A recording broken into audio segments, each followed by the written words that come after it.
It was in the year 2000 that the first book on psychic seduction was written. PS1 to PS5 were released in the start of the millennium.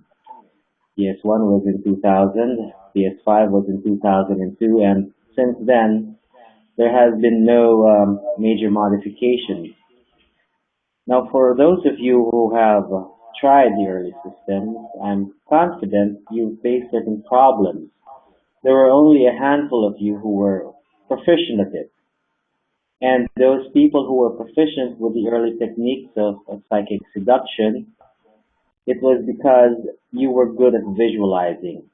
You can see images. And it was the 3D aspect that made it successful for each one of you. But how about for the rest of you whose primary mode of processing information was not through the visual sense? If you were good at auditory and kinesthetic senses, then you should be using the new techniques that you will learn today. Because everything in this RI Masterclass will tie up the techniques that were utilized visually, but now it will include the auditory sense and the kinesthetic sense. Now, the core problem in the original system was that when people were using the original psychic seduction system, they were following certain rigid steps. For those of you who read the book, there was the organ heating method, there was the collar entrainment technique, there was the remote visualization technique where you would do physical caresses. Now, what you realize from all those techniques was they had one thing in common.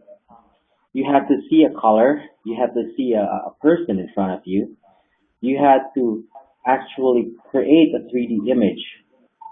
In the absence of that, a 3D image, the color, or if you fail to even relax your brain to a very calm state, then the techniques wouldn't really work. The reason is that the energy would not reach the target. It would just dissipate and scatter. Among you, how many of you had that difficulty with the early methods of psychic seduction and remote influence?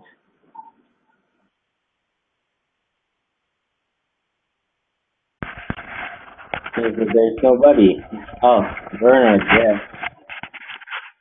Well, I personally am a visual and kinesthetic person, which is why the original system works for me. But for those of you who are good at feeling, listen on. You're going to learn how to get over this problem with the original book. Now, I'd like to disabuse certain concepts that were very popular in the old methods. And those old methods found their way also into cliff lists. It also found their way to mind lists and all the early forums on RI, mental influence, mentalism, and psychic seduction. The first thing is this. When you project thoughts and when you project energy, you must be as clinical as possible. Try to refrain from coloring it with lust and with sensations of deep infatuation. Energy of that sort will be detected by the target, and as a result, it might be rejected. So there seems to be somebody who's got a problem with the speaker. I recommend that you mute your mic so that there will be no echo or feedback over the line.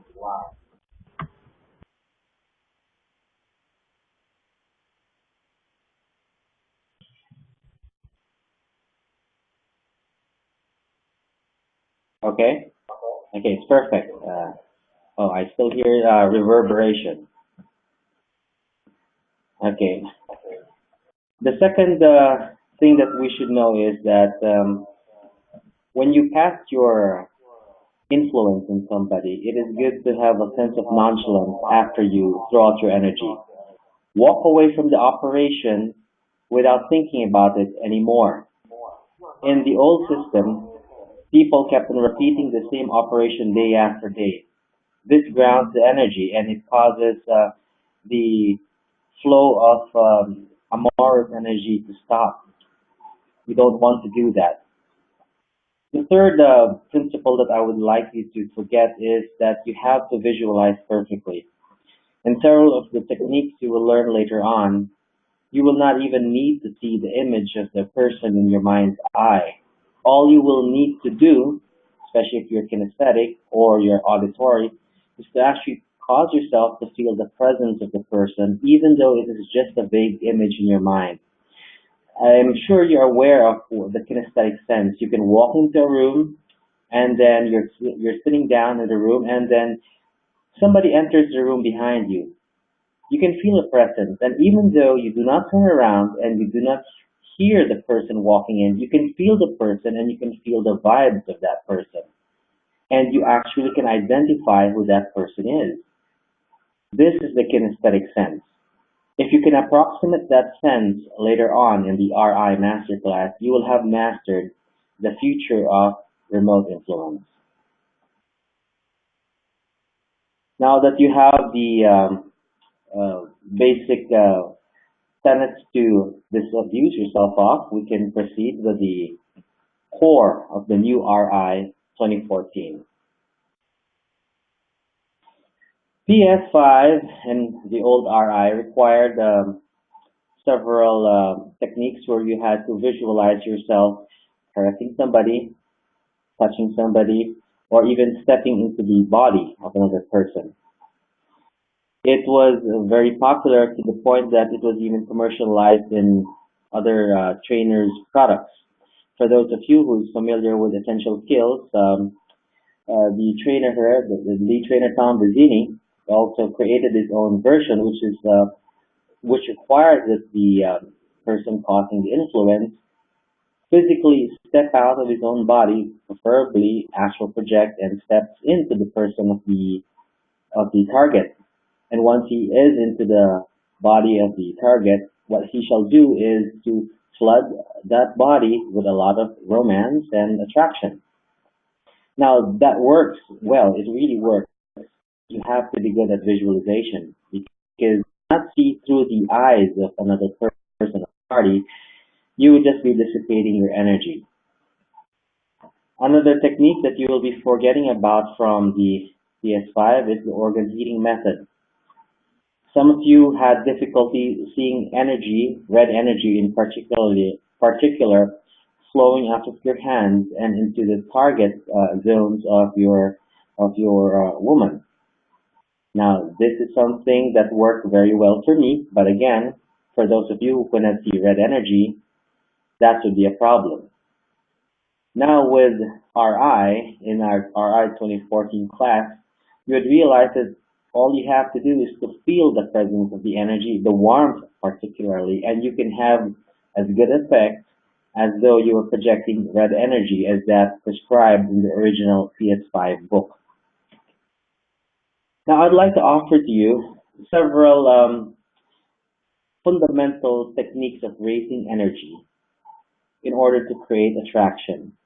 What you see on this page is not the core of RI 2013 and 2014, but it will help you a great deal. And this will form the building blocks of the entire system that you would learn on later. Beforehand, I'd like to tell you this. RI and manifestation and magic work with the principle of result equals energy plus thought. Provided that you can raise enough energy, wrap it around your thoughts, you can create a change. A change in reality, a change in your circumstances, and a change in even emotional impact. RI, remote influence, is just a subset of manifestation. This is creating emotional impact in a remote target. And the key to this is ensuring that your thoughts are in the right place and the energy that you raise is strong. This page we're on right now will discuss certain elements of energy that you can utilize for the entire system. So the first technique that we're going to look at is the amygdala grasp.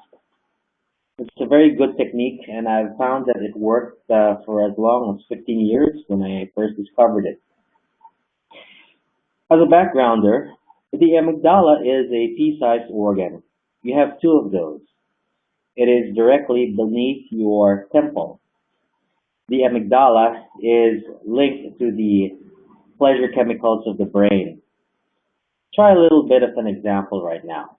If you were to get a feather or something that were ticklish, I'd like you to tickle your temples, your left or your right, or both of them at the same time while your eyes are closed.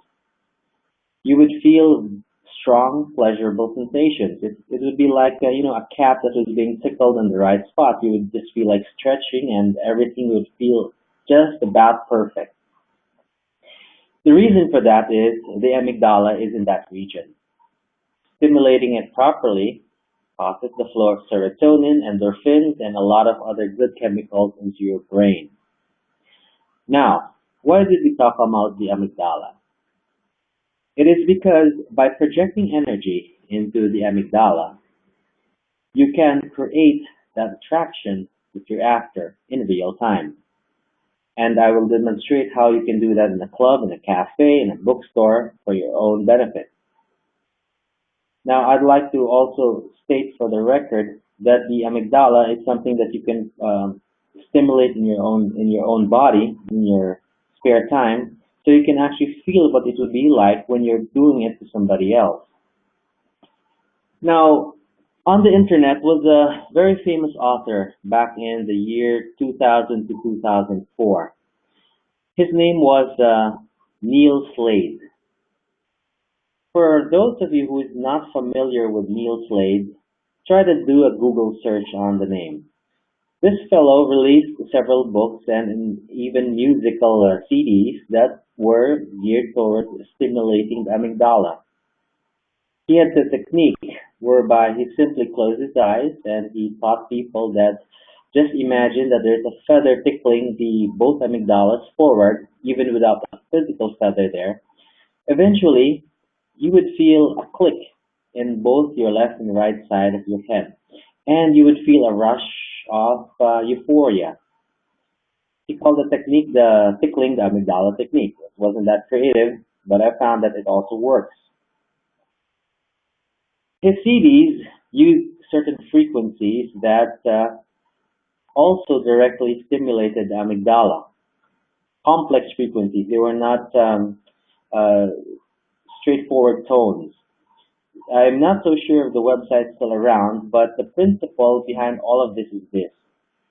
Project enough energy to the amygdala, remote person, and you would create the pleasure chemicals that you want. And because you are the one person behind the projection of energy, you will be associated with the energy flow. Meaning that if you're trying to exert influence on somebody using the amygdala graph that we will discuss in a few seconds, the person who is receiving the pleasure chemicals will think of you. In fact, if you're strong enough, if you do this, if you practice this long enough, you will find that the persons who are far, far away that you do this technique on may even call you out of the blue. The technique is simple. I would like you to relax right now, sit straight, close your eyes, then physically reach out your hands, both of them. Do it right now as I describe the technique. I would like you to raise it straight ahead, parallel to the ground, and imagine that the person, maybe your loved one, your wife, is right in front of you. You don't have to see the person. This is the beauty of the RI 2014. Just imagine that the presence of the person is there. It can be a vague shadow, but just feel that the presence of the person is in front of you. Now cup your hands over each amygdala, as though you were holding the person's head right between your hands. The very center of each palm should be positioned over each temple. Now that you have that, move your palms in a clockwise direction, both of them, feeling as though you were corkscrewing into the amygdala of the person, you would start to feel a pressure in your palms. I guarantee that. The reason is because you are transferring energy from your palm into the amygdala. I'm doing it. Feel that you are transferring energy straight into the head of the person in front of you. Keep your focus both on the person's amygdala and on the center of your palm. Eventually, your palms will start to feel warmer and warmer. You don't have to even visualize energy flowing from your palms. Just feel an unconditional love flowing from your palms into this person. Unconditional love, for those who are not familiar with the term, is the kind of love that you feel for your mom, for your God, that you have a God, for your relatives, or your best friend. It is love that exists no matter what the person has done to you in the past. It is a mutual respect and admiration. Eventually, you may feel a cessation of the flow, which means that the energy had already saturated the person you were trying to establish a contact with. That is good. That is when you can stop. Because too much energy is just as bad as too little energy. You have learned the first technique, the dual amygdala grasp. We shall proceed to the next technique, but I would like you to do this right now so you will not forget the lesson. I would like you to spend about 3 minutes exercising the amygdala grasp on someone that you care for or someone who you may not have seen for a long time and you would like to establish contact again. Follow the suggestion of raising your arms parallel to the ground, flooding unconditional love between your palms and feeling the warmth and heat between your palms directly into the person's amygdala. Do it now.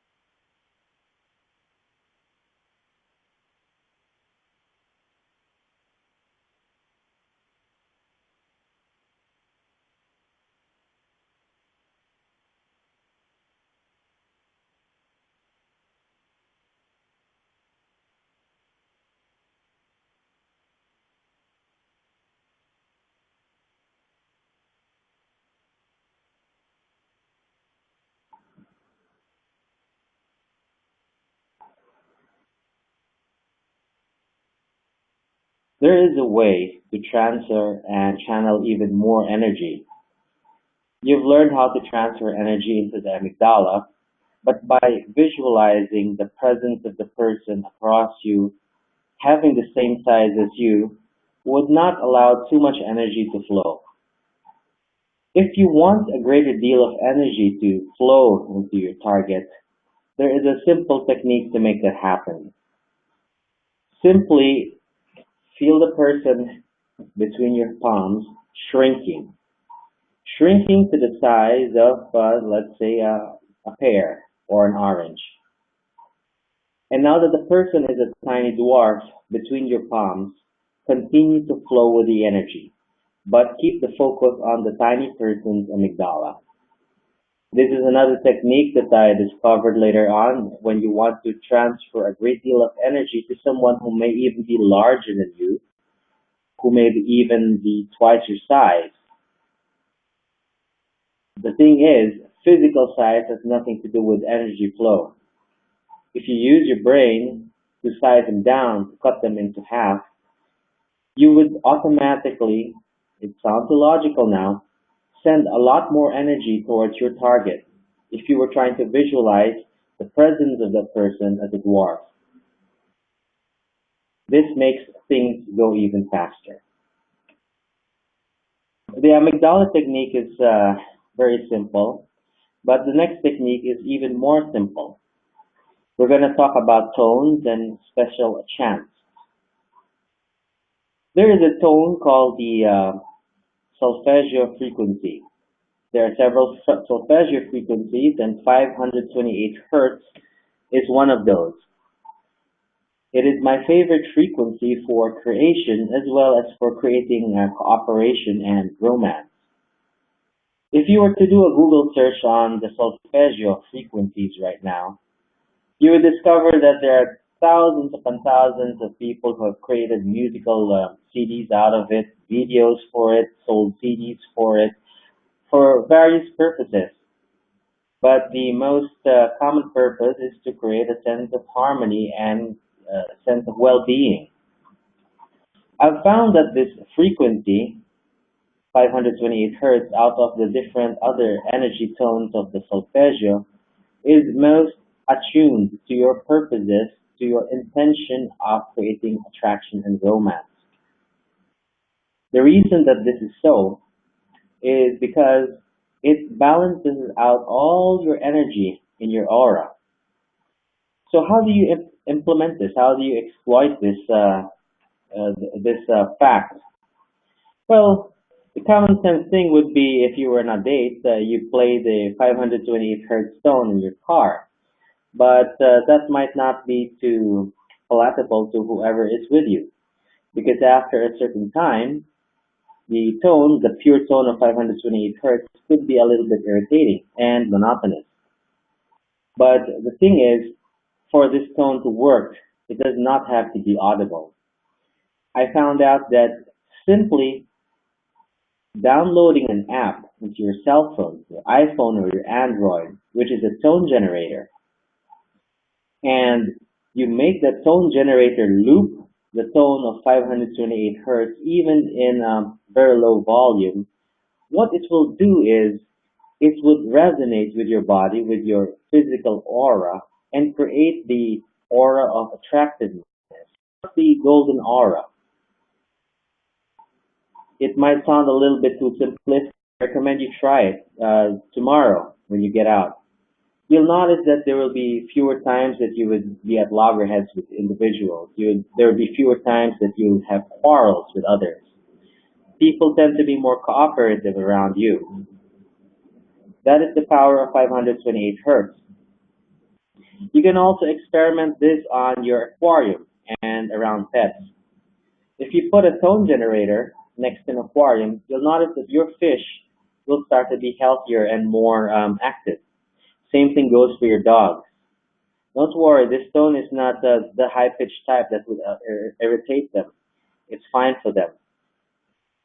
To implement this, therefore, you need a cell phone, an Android cell phone or an iPhone, which can obtain that app. But don't worry if you don't have either of those operating systems. You have a laptop, obviously, and there is a tone generator that is out there on the internet for free. It's called the NTH toner. You can Google that later on. It's for free. You can download it and you can play any pure frequency that you want. I would recommend that you try the different solfeggio frequencies, but preferably the frequency which is 528 hertz. You don't have to play it loud like I mentioned. Simply play it in low volume, and the low volume could spread throughout the table, through the walls, and it would resonate with your body and everyone else within the room. It works, and there's nothing fancy about it. You can make it even better, this 528 hertz tone, if you were to pulse it through a vortex plate. These are silent sound generators that you can find on the internet. QuantumBalancing.com is one of the manufacturers of the vortex plate. So instead of pulsing the tone through a speaker, you will pulse it through the vortex plate, which will project it throughout the ambient airwaves around you, and you would also feel it, a subtle change in the environment. It would feel lighter. It would feel like you're next to a waterfall. Alternatively, you can also pulse 528 through your chi generator if you have one of those audio-based units. But even if you don't have an audio-based unit and you have created your own blocks of orgonite or tachyonite, you don't have to worry about creating circuitry. All you have to do is put your phone or your computer next to an inert block of orgonite and you play it. The frequency will pulse through the orgone generator or the power buster if you have those, and it would radiate 528 through your chi generator. So that's another one. 528 hertz is one of the power tones. There's another one, which is a physical humming. I'm confident that you're all familiar with the Om chant. Om is a chant that is used by many Indian practitioners of yoga and those who are into meditation. It is not some mindless chant which has no meaning. It is actually the very resonation of this tone that creates the energy of well-being and cooperation and growth. Have you noticed that many of the monks and meditators look far younger than their years? Well, one reason is their lifestyle. They don't eat meat. They live on organic produce, and yes, they also practice energy. The Om chant is one of those sources of energy. Now, to chant it properly, you don't just say Om, Om, Om. You have to make it resonate from your stomach to work. You are going to say something that sounds like this. Om.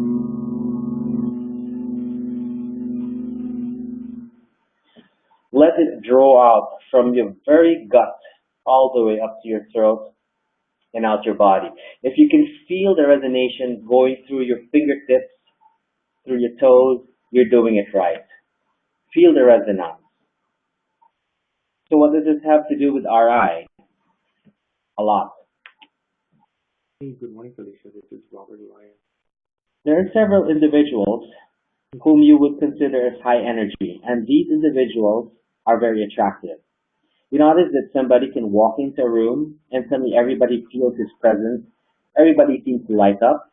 We'll cut out. These are people like celebrities. Take a message. These are people like politicians, high energy individuals. Now, if you don't have the kind of energy naturally that these individuals have, which make them naturally attractive, you can go for the Om chant. Before you enter a party, before you enter a meeting, and you want to have greater energy than everyone else in the room, find a quiet spot, squat down, close your eyes, breathe calmly, and join your thumb to your index fingers. This I would explain later on, but what it does is it closes your microcosmic orbit and then chant Om. 3 minutes is enough. You would feel an instant uplift after. If you can, breathe deeply in between each chant. Another powerful chant, and this one has to do with a blend of Tantriya and chaos magic, is the Aksadam chant. For those who attended the previous remote influence masterclass and those who were in the practice of chaos magic, the full chant goes this way. Aram, Aram, Aksadam. Let me type it in the chat box for you.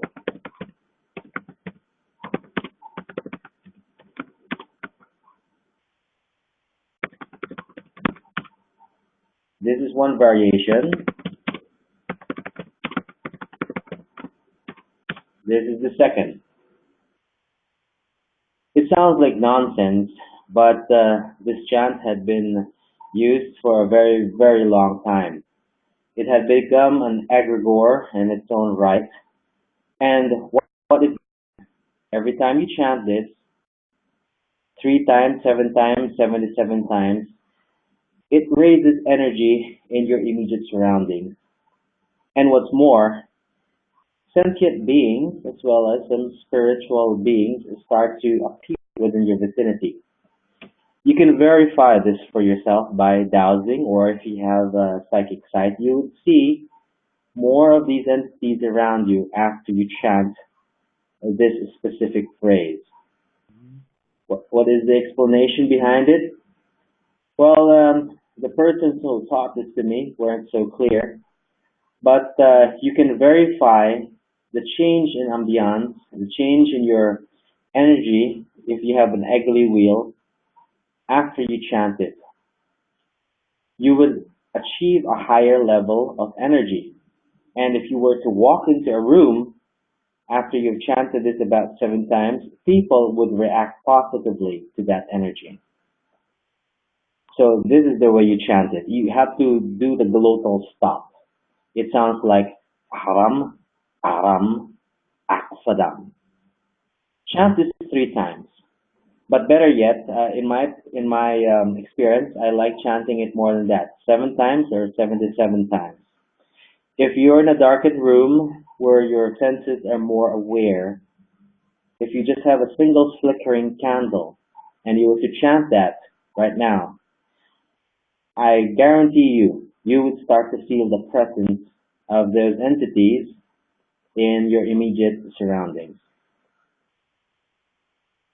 If the presence of such entities disturb you, then by all means do not use this technique. Now the question I'm confident that some of you might have is, will this raise negative entities?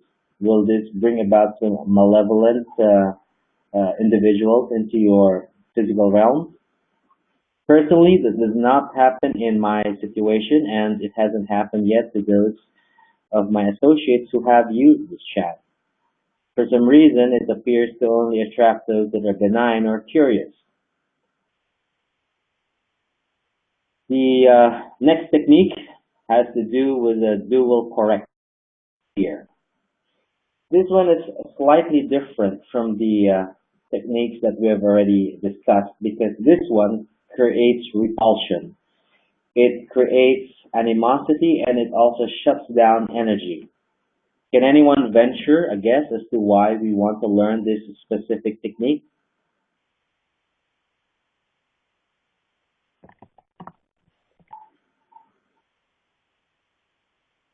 The reason that we're going to learn a method to shut down energy and to shut down power is because eventually each one of you will run into competition.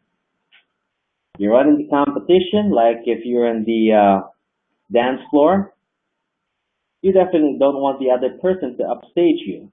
Yes, I see Robert's response. That is right. It is an alternative to using those phrases that are used in the PUA circles, like the boyfriend destroyer technique. How you do it is straightforward, just as with the amygdala. The corrector is also very near the prefrontal cortex. It is at the front of your forehead, directly beneath where your third eye resides. It is a part of your brain that controls fight or flight, aggression, sexual attraction, and all that. If you've done your research in the past, people who have been guilty of violent crimes tend to have a certain part of their brains taken out by the government if it is proven by the government that they can no longer be rehabilitated. If you take out the corrector surgically, the person will be reduced to what do you call those guys? A Vulcan. You would be an unfeeling individual. Danger comes your way, you would not run. Someone flirts with you, you wouldn't feel attracted. Therefore, the reason that you want to learn how to control the corrector, not your corrector, is because you want to temporarily shut down the competition. Now, in order to demonstrate its power, I want you to demonstrate it on yourself first. And here's how to do it. I want you to imagine that there is a block of ice on your head right now, and that there is also a block of ice on your palms. And as I promise you, you do not have to see that block of ice. Simply feel that your eyes, your head, and your hands are freezing. It's like you dunked it into a pail full of icy water. Feel it cooling down, feeling everything stop. Then put your hand on your forehead, feeling it freeze your forehead. Specifically, I want you to feel it freezing the corrector behind your third eye. If you were to do this for about 15 seconds to 30 seconds, you would notice that your thoughts would slow down. It's like you suddenly lost touch with your surroundings. Your five senses wouldn't work too well. The reason that this has happened is because you have transferred freezing energy, immobilizing energy, into your corrector, that part of your brain which controls emotion. Now imagine if you did the same to a rival or to somebody who were trying to vie for the attention of someone you were interested in. That person would make mistakes. He would start to use the wrong words. He would start to act like a buffoon. Generally, he might even lose interest. You can demonstrate the power of this technique very easily from the comfort of your home, and you can have instant feedback. The way that I teach people to do this, Henry's question is same technique in PS5 to put yourself in the theta state. No. Henry is asking if we use this technique to put you in the theta state. In PS5, the way to reach a theta state is through the color entrainment technique. You see the different colors of the rainbow until you feel very calm and relaxed. That's the way to do it. But in this case, what you is you are not going to see colors, but you would transfer freezing energy, immobilizing energy towards the corrector. Here's the way to do it. I want you to turn on the TV, sit in front of a live newscast. It shouldn't be a recorded newscast. Look for one where you see the reporter, say on CNN, is reporting live on some weather or perhaps some world event. Now, defocus your eyes, calm yourself, and feel as though you're approaching the person speaking in TV and you've just stepped into the TV. Now, because you're right in front of the TV, there is no need for visualization. You just have to defocus your eyes and feel as though you were stepping right next to the person as she delivered the news. Then put your right hand right on the forehead of that person, the left hand on the back of that person on his scalp, and start to flood cold, freezing energy into the forehead. Now imagine that the left hand is drawing out all that freezing energy from the forehead of that person, and that completes the circuit. You might start to feel pins and needle sensation in your palms. You might start to sense that your palms are even starting to freeze up and get the sensation of falling off. This was a variation of the other technique in the organ heating method, but in this case, you're targeting it straight towards the energy center of the corrector. Now, if you do this long enough for about 1 to 5 minutes, while your eyes are totally defocused towards your target, I guarantee you this. If the energy was strong, the person would start making mistakes in the report. Study also the eye contact of the person speaking into the camera. You might notice that the eyes would go glazed. You might start looking all over the place. The fellow might also start to stutter and use the wrong words in the report. This is the corrector technique. Now you can do this in real time when you are in a cafe, a bar, a bookstore, even the street. You can even do it while in the bus. It might sound a little bit tough right now, but once you get the hang of it, you can do this in just 5 to 30 seconds and the result will be just as good. Now, it's called the corrector technique, corrector tier technique, because what I've just demonstrated for you was the practice method. If you want to do it fast, you want to move in quick and clean and have instant results, after you practice this long enough, all you have to do to produce the same effect is to imagine that you're reaching your hands into the head of the person and physically making a ripping sensations with your right hand across the corrector. So you can either use the freezing method or physically feel as though you're tearing apart the forehead of the target person. Now always keep your left hand behind the forehead of the person because this left hand, I forgot to mention to all of you, your left hand is normally the absorber of energy. The right hand is the projector of energy. So you would see that whenever you want to project energy, you have to use your right hand. And you want to simultaneously cause a destabilization, so you put your left hand behind your right hand to draw out energy. This causes a flux. Do this steering method only after you've mastered the freezing method. Once you've mastered the freezing method, give or take about 2-3 days of trying to do it and use casters, you can do the tearing method. And the effect would be also instantaneous. The question is, how long will the effect last? I would say that the person may feel destabilized for about 2 minutes minimum to about 5 minutes. But it's up to you to gauge for yourself and your own individual experiences because some of you might have more energy than others and the effect will be stronger for you in that case. Before we move on to the next part of the slide, are there any questions? Henry. Yes, Henry is asking if the person would know that you're doing it to them. There's a slight chance that the person would know. The reason is because your personal energy, your signature would be all over the person that you are transferring cold energy to.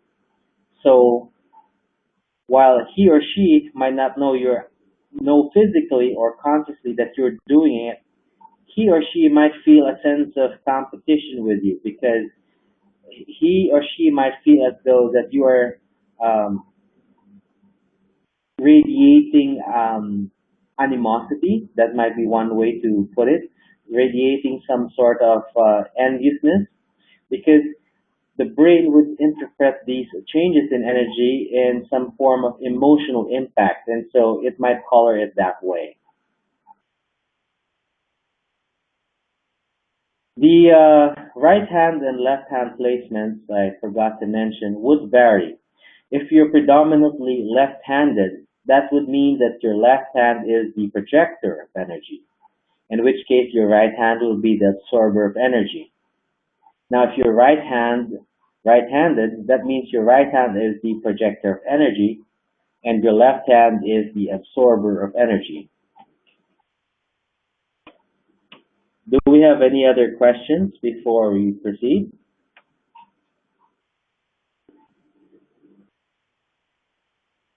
Kindly rephrase the question, Henry. Oh, imagine the hands. Yes, you can imagine the hands, but I personally found out that it would work far better if, while you're still practicing, your hands are actually doing movements. If you do not do movements and you're just seeing your hand doing movements in your mind's eye, it will not be as strong, especially in the practice phase.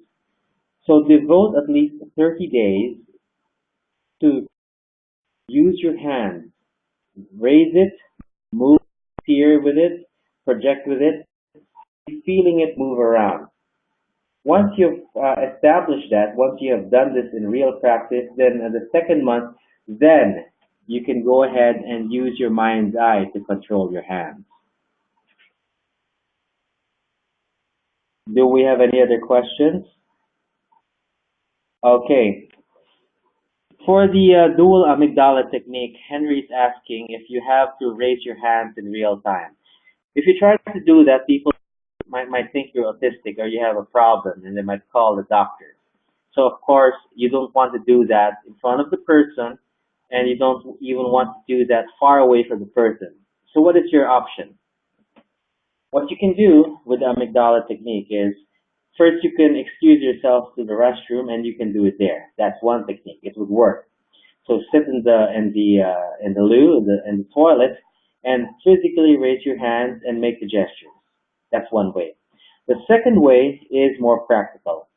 You stay within visual contact with the person. Say the person is about 3 or 4 seats away, and you stick your hands into your pocket. While your hands are in your pocket, you do the gestures there. You physically move it. Make tiny micro gestures. It doesn't have to be wild gestures. It doesn't have to be grandiose. The effect is the same, even though you are not raising it upwards. As long as you're doing the gestures within your pocket, you're transferring the energy effectively.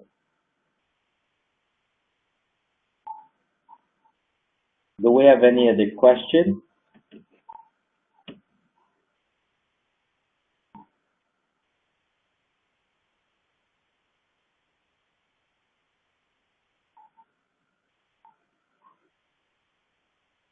Henry is asking if the person is not known to you.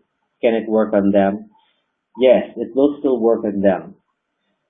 Provided that you have seen the person, provided that the person has been someone that you have touched, then it will work on them. You don't even have to know the name. Now, almost every person who is deep into ritual magic will tell you this. Magic gets far stronger when you've actually touched the person physically at least once in your life, or you're holding something that was touched by them. So if you can procure something that was touched by them, then the effect will go up a lot faster. Pictures are good substitutes because it's encapsulation of the light rays that were bouncing off the person, so that can be considered the same. It's a good structural link, but I would really recommend having touched something that that person had touched, maybe a glass, maybe a briefcase, a bag, or if you physically touch the person at least once, that would make things better. Yes, a piece of hair, a shirt, that would be good. If the person was browsing in a bookstore, she read something, that she placed it back down, then go to the book that she had left behind, touch it, then there, you have already established contact. That contact is strong enough for you to transfer energy through the ether. Your fallback is always a picture.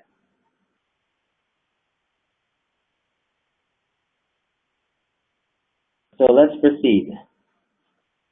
Next technique is the microcosmic invasion method. For a brief backgrounder, if you are not aware of Tai Chi Chuan and Qigong, these are disciplines in energy control that is popular in China.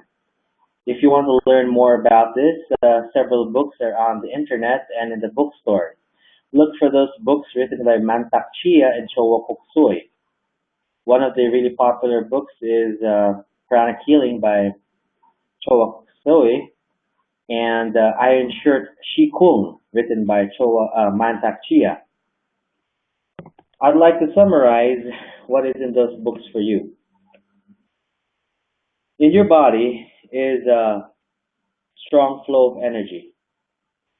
There is a flow of energy that goes from your crown chakra, goes down to your lips, goes down through your throat, it goes through your heart chakra, it goes down to your genitals, then it goes to your back, goes up your spine, goes all the way to the crown. This is your major microcosmic orbit, and that is its natural flow. Now, if you want to insert thoughts into somebody's head, all you have to do is briefly reverse that flow, and that person will be very easy to influence within a time window of 10 to 30 seconds. If some of you were members of the old Yahoo groups that I established around 13 years ago, the Ultimate Seduction Yahoo group, you'd find several posts of people discussing ways to make that technique better. One of them, some of you may be familiar with the name, was Jonathan Goldman. He's someone who produces mind machines and radionic devices. He was sharing that by reversing the flow, simply imagining that you're holding a sword and cutting upwards, you cause a temporary reverse in the chi flow of the person. All you have to do is close your eyes briefly. Imagine swiping upwards from the bottom, from the genitals of the person all the way up to his head. Do this 3 times in your mind's eye, even though you're face to face with the person. And within 10 to 30 seconds after you do this, the person is more prone to believe what you say and to act on what you say. Try it. It's a very easy technique. Now, I know that for many of you, visualization is a hard thing to do. So don't worry. If you cannot visualize yourself swiping a sword upwards from the person's genitals all the way up to his head, there is another way to reverse the chi flow. Tear it. Simply imagine that you're physically tearing apart the front of his chest, the front of his belly. If you really want to see what it looks like tearing somebody, go to the website rotten.com. You'll see a lot of images there. But all you have to do is you physically wreck the front of the person's body, and that already reverses the flow. Now, of course, the person is face to face, standing in front of you. How can you do that? Don't worry, the pocket will come in handy again. Simply stick your hands into your pocket and imagine that you're tearing the person just by making tiny micro gestures in your pocket as though you're tearing the front of his chest, the front of his genitals. That would also serve the same effect. Now, of course, this sounds a little bit too powerful to be true. There is a catch. You can do this only about 3 times in succession within the same hour or 2 hours. If you do it more than that within the same hour, the fourth time, fifth time, it will no longer work. Meaning that the person's auric field and energy system would already have prepared itself to resist any further invasions into the microcosmic orbit. So the time that you want to do this is only when you're very certain that there's a specific thought that you want to inject into the person's mind. So reserve it as your big guns. Now this slide is over.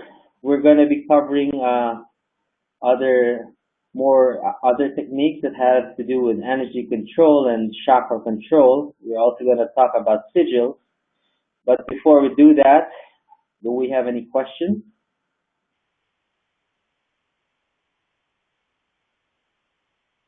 Bernard's question is the window of opportunity. You have a minimum of 10 seconds to about a maximum of 30 seconds after you do the gesture. I recommend that you do 3 gestures. Do it in your pockets. The effect is good. Do not repeat it more than 3 times.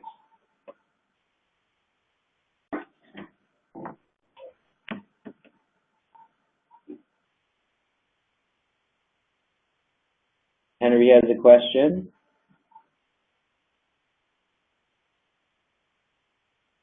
Yes, Henry is asking if you can do the tear technique to make the person leave. You can do that. By doing the tearing technique, you are not causing a repulsion in the person, unlike the corrector technique. What you're doing is you're creating a sense of you're making the person more prone to your influence.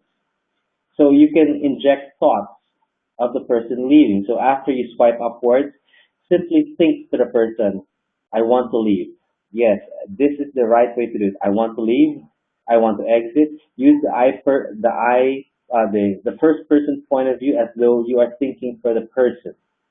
Now, if you want the person to feel attracted to you, all you have to do is think, oh, I like this guy. This guy is really cool. And feel that thought radiate outwards and flood into the person whom you're trying to influence.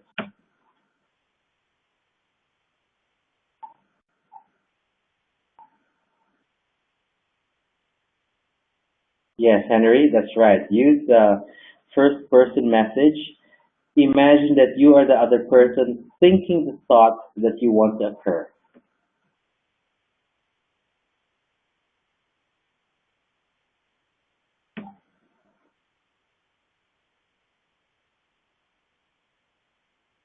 The fourth slide is going to cover chi building exercises. As I mentioned earlier, manifestation and attraction are two sides of the same coin, and for results to occur, you would need both energy and concerted thought. Now, this slide will focus on creating even more energy than we have discussed earlier. The first technique that you're going to learn to build more chi in you is to do, don't laugh, slow shower sit-ups while you're taking a shower.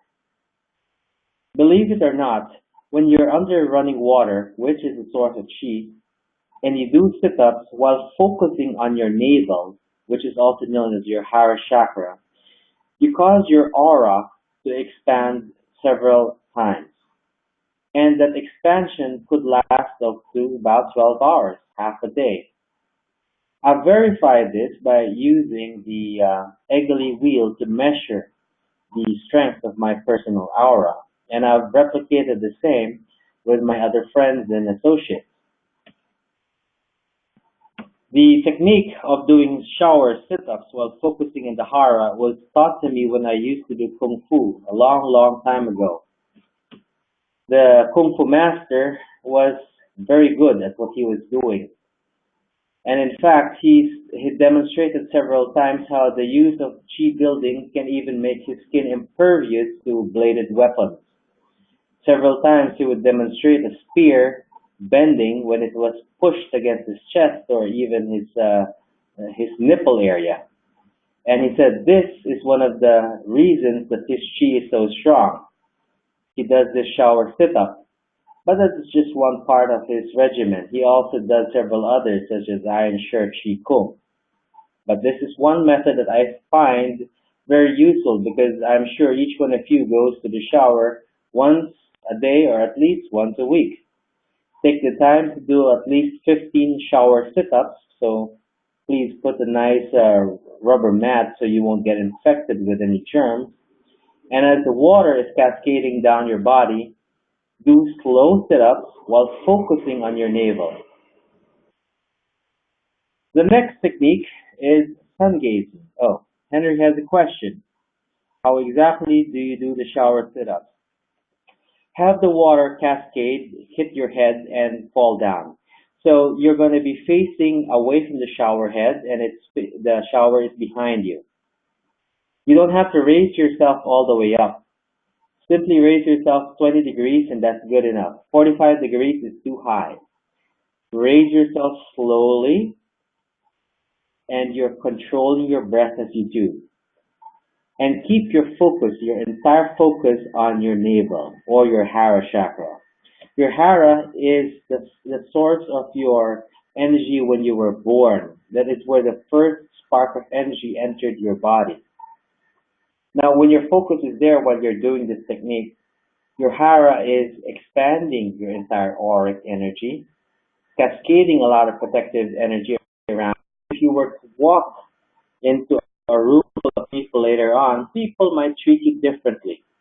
The reason is because your aura is now radiant and it should probably have all the colors of the rainbow. You can probably have someone verify that for you, someone who has auric sight. Do we have any other questions before we move on to the next technique? Okay, no question. Oh yes, Henry, go.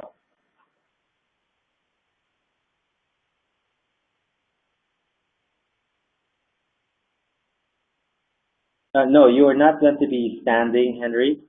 You will be seated on the floor. Your knees are bent, and that's how you do the sit-ups.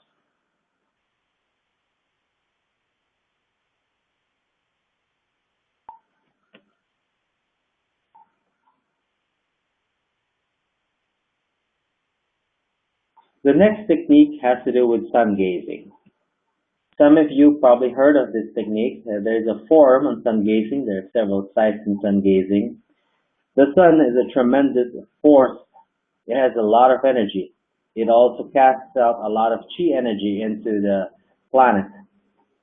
Now, the people who practice sun gazing, the traditionalists, would proclaim that the best way to do this is to go out at the crack of dawn, face towards the sun as it rises over the horizon, and keep your eyes open, staring into the sun as it ascends the horizon. Now, this would flood you with a lot of energy, and I've noticed that when I used to do it, I even lost a lot of a lot of desire to eat. I can be hungry by 3 o'clock in the afternoon.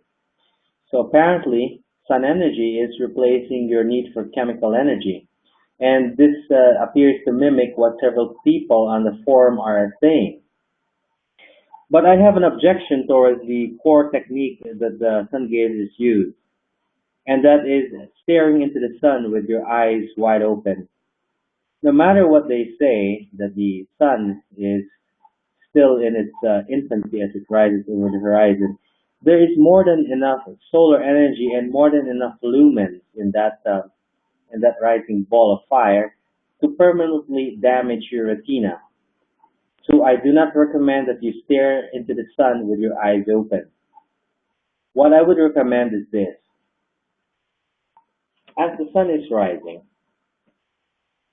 face toward the sun, close your eyes, stand with your feet shoulder width apart. The reason that you want it shoulder width apart is you are freeing your microcosmic orbit. If you stand with your feet closed, you're closing down your energy. You want it flowing free. And on a side note, take a look at people who are very confident and very powerful, celebrities and politicians. They never stand with their feet close to each other. They're always spread apart.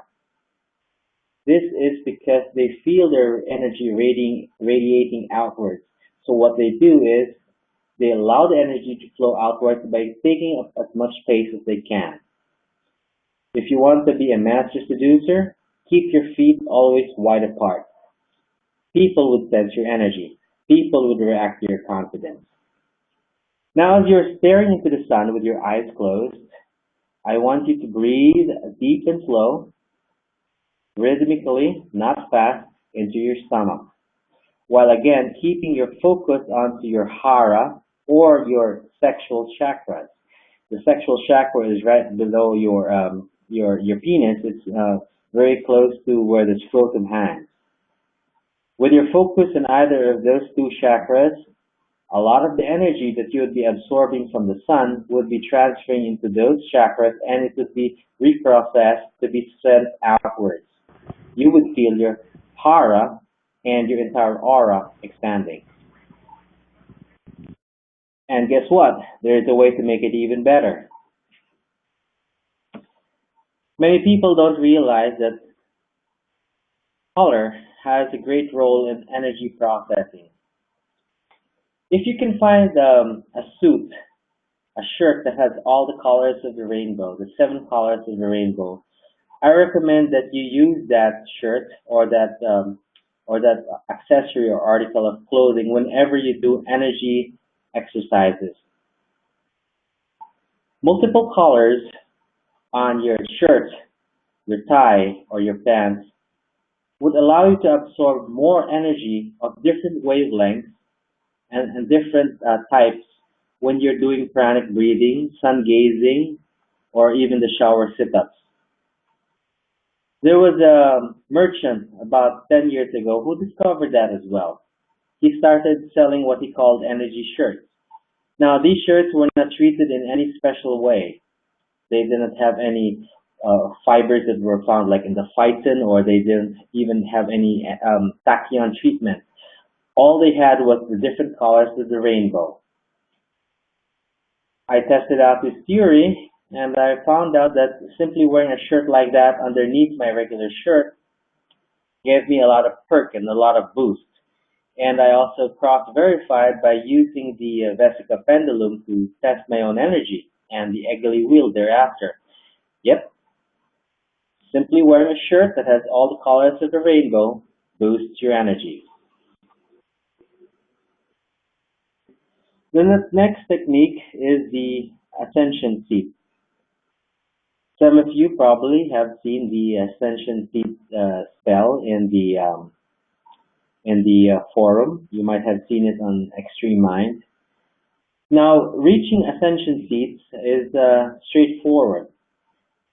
An ascension seat is essentially a power spot. There are several hundred of these around the planet and several millions more, billions more around the universe and the different galaxies.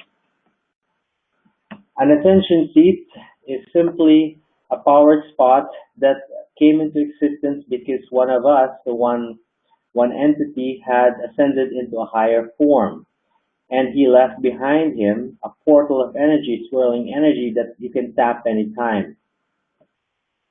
Access to this energy is free. You Google the ascension seats right now and you'd find the way to access them. Accessing them doesn't require any elaborate ritual.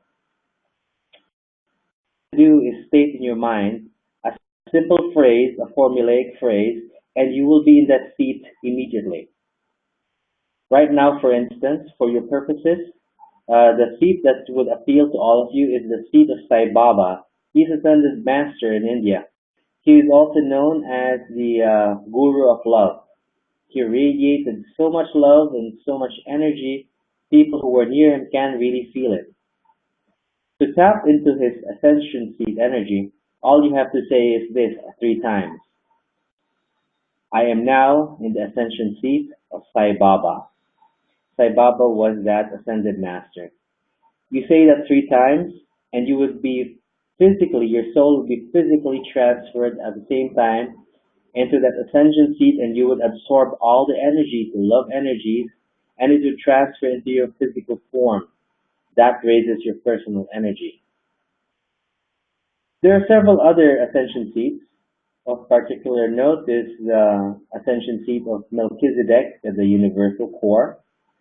So if you want to go there, all you have to say is, I now bring myself to the ascension seat of Melchizedek in the universal core.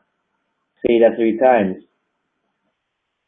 If your eyes are closed and you said it nice and slow with full of intention, you would feel a shift in your energy. It's like you actually teleported there. And in fact, you did. Actually, part of your soul did.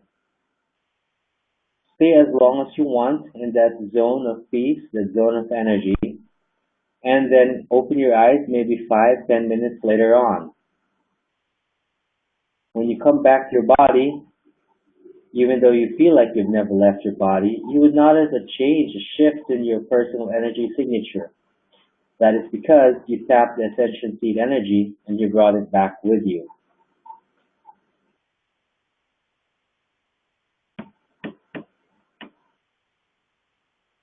A powerful chant that you may have already seen if some of you have purchased spell gems is one chant that is popular in the magic form of Santeria. Santeria is a magic that allows you to tap into the energies of entities and powerful beings. They're not gods, mind you. They're simply other people like us, but in other forms, in other dimensions.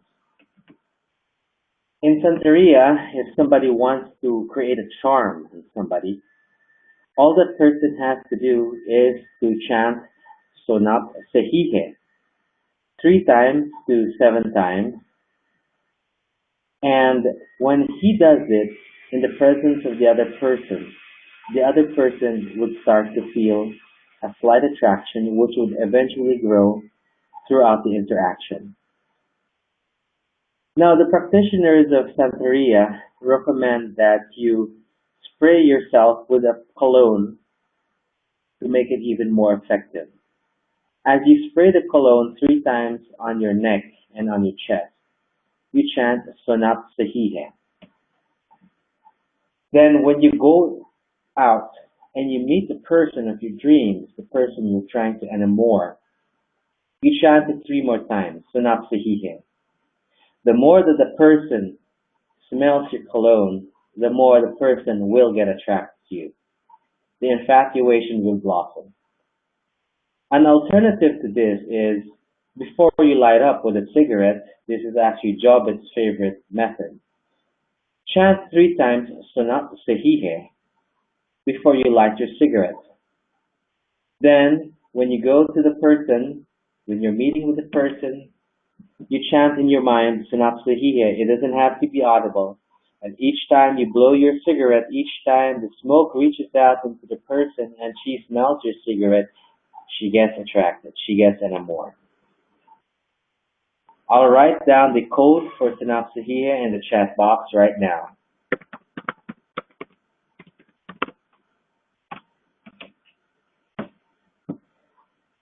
I've taught this chant to several persons who wanted PUA courses, the hardcore NLP courses for pickup. Now the thing is, I noticed that several of those who used to do NLP suddenly realized they no longer need to do NLP.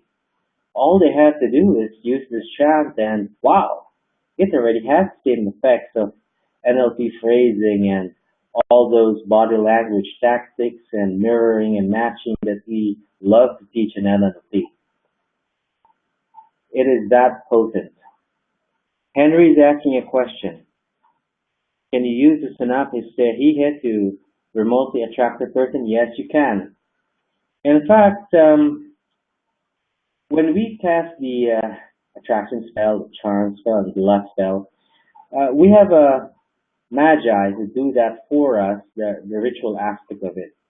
They run several ritualistic spells based on chaos magic and text magic. On our end, what we do is we run radionic supplements to that at about the same time or after they cast their spell. We have recorded the chant Sonap Sahihe being chanted by all the magi at the same time, and we have created a loop of it. What we do is we funnel it into a chi generator, an audio tone G generator, that is transferring that energy to the person who is the target. It works. You can actually do the same. Even if you have no chi generator, you can make your life a lot easier by taking out your cell phone, your Android or iPhone. You record the chant Sonap Sahihe. You have it play in loop in your cell phone, even though it were in low volume. Keep it in your pocket. Automatically, each time you play it, it would raise the energy of the moment when you first recorded it. Persons around you would feel a different vibe. They would feel an attractive vibe coming out of your aura. And if you're really good, it would even transform into a sense of lust. Now, I'd like you to understand that Sonap Sahihe works on 2 levels. It works because of the mere vibration, the mere resonance of it. The resonance invokes entities to your presence. These are the entities, those that love playing with love energy. So you don't even have to know what it means or why it comes in that rhythm.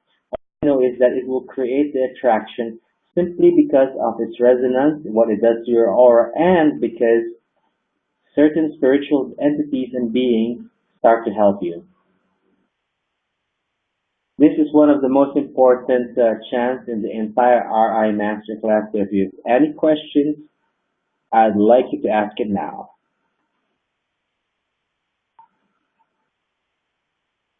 If you want to use it in real time, Henry, and you don't have cologne, you simply chant it 3 times before you see the person audibly.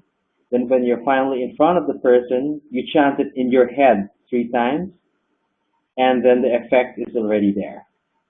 Just observe the way the person acts around you. Observe how easy it is to create contact and how barriers are broken quite rapidly. You just have to talk normal. You don't have to change your tone of voice. You don't have to use embedded commands. But what I would recommend is this. Whenever you're talking with somebody you want to influence or attract, slow down your rate of speech. Deepen your voice. You're adding to the attraction. What you're learning in RI is the magical aspect, but you also want to bolster your physical aspect. And women love a low, slow, sexy voice. Yes, Robert, your question is same energy as the Aram Atom, but the Aram Atom Accident chant taps on different forces. Synapsahihe taps on a very specific force in the Santeria branch of magic. Aram Atom Accident is it's on one of those Western magic is druid energy. So different form, but they both have the same effect of surrounding you with energy. Synapsahihe is though is more sexual.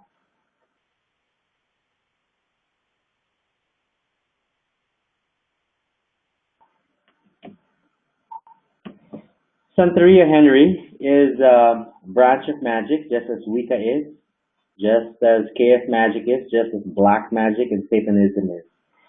If you were to type in the word, if you were to Google Santeria, you would find several references on the internet. It's one of the very powerful ones, the ones that most people love to use for creating hexes and black charms. But it also has its good side, so it's really up to you what you utilize in it. This course will not cover any of the black aspects. Synapsesihe is the most important subset for romance. And Robert is right. It's got to do with voodoo and all that. Another chant is the Sai Baba chant. Oh, Henry has a question. Yes, you don't have to learn about it. You don't have to do NLP. No need to do embedded commands. Just use the chant. Then just lower your tonality, speak a little bit slower, maintain eye contact. I forgot to mention that eye contact is very, very essential. Do not waver in your eye contact because a lot of your energy will flow from your eyes and into the eyes of the person you're talking with. Talk naturally, don't talk stilted. Darwanto is asking about the atom accident. Personally, I do not know what it means. I just know that when it was taught to me that it has a power because of its mere resonance and the mere fact that it is already an egregore. An egregore is a specific object, a chant, a thing that gained power simply because it was used hundreds and hundreds of thousands of times for a specific purpose. As for Henry, Kino would work extremely well, especially, well, you already you hit me to the punch there. Especially if you chant Synapsahihe quietly in your head and you make a touch in the person, preferably in a place which is uh, out of not normally where the person is touched, like on the elbow, or you touch a person lightly, find an excuse to touch a clavicle, and you chant Sunapsihihe, the effect is stronger. Robert, the Aram Adam Accidam works with specific energy, mostly for manifestation and mostly for energy, general energy raising. It is not sensual, it is not lustful, not like Sunapsihihe. So Aram Adam Accidam is great if you want to do general manifestation or if you want to have that golden aura. Chant that several times before you walk into the room. People will react differently because you're in a higher energy band.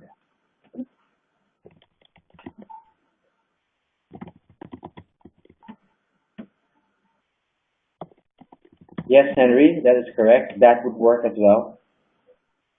Using the picture, especially holding the picture while using the chant would create the effect that you're after. And Robert is right. He reinforced the same principle. You are charging the picture and the person behind the picture with your personal energies. Be forewarned though, for those of you who are sensitive to spiritual entities, there will be entities around you when you use that chant. That is the primary purpose of the chant. Not just resonance in your aura, but you're invoking a specific set of entities.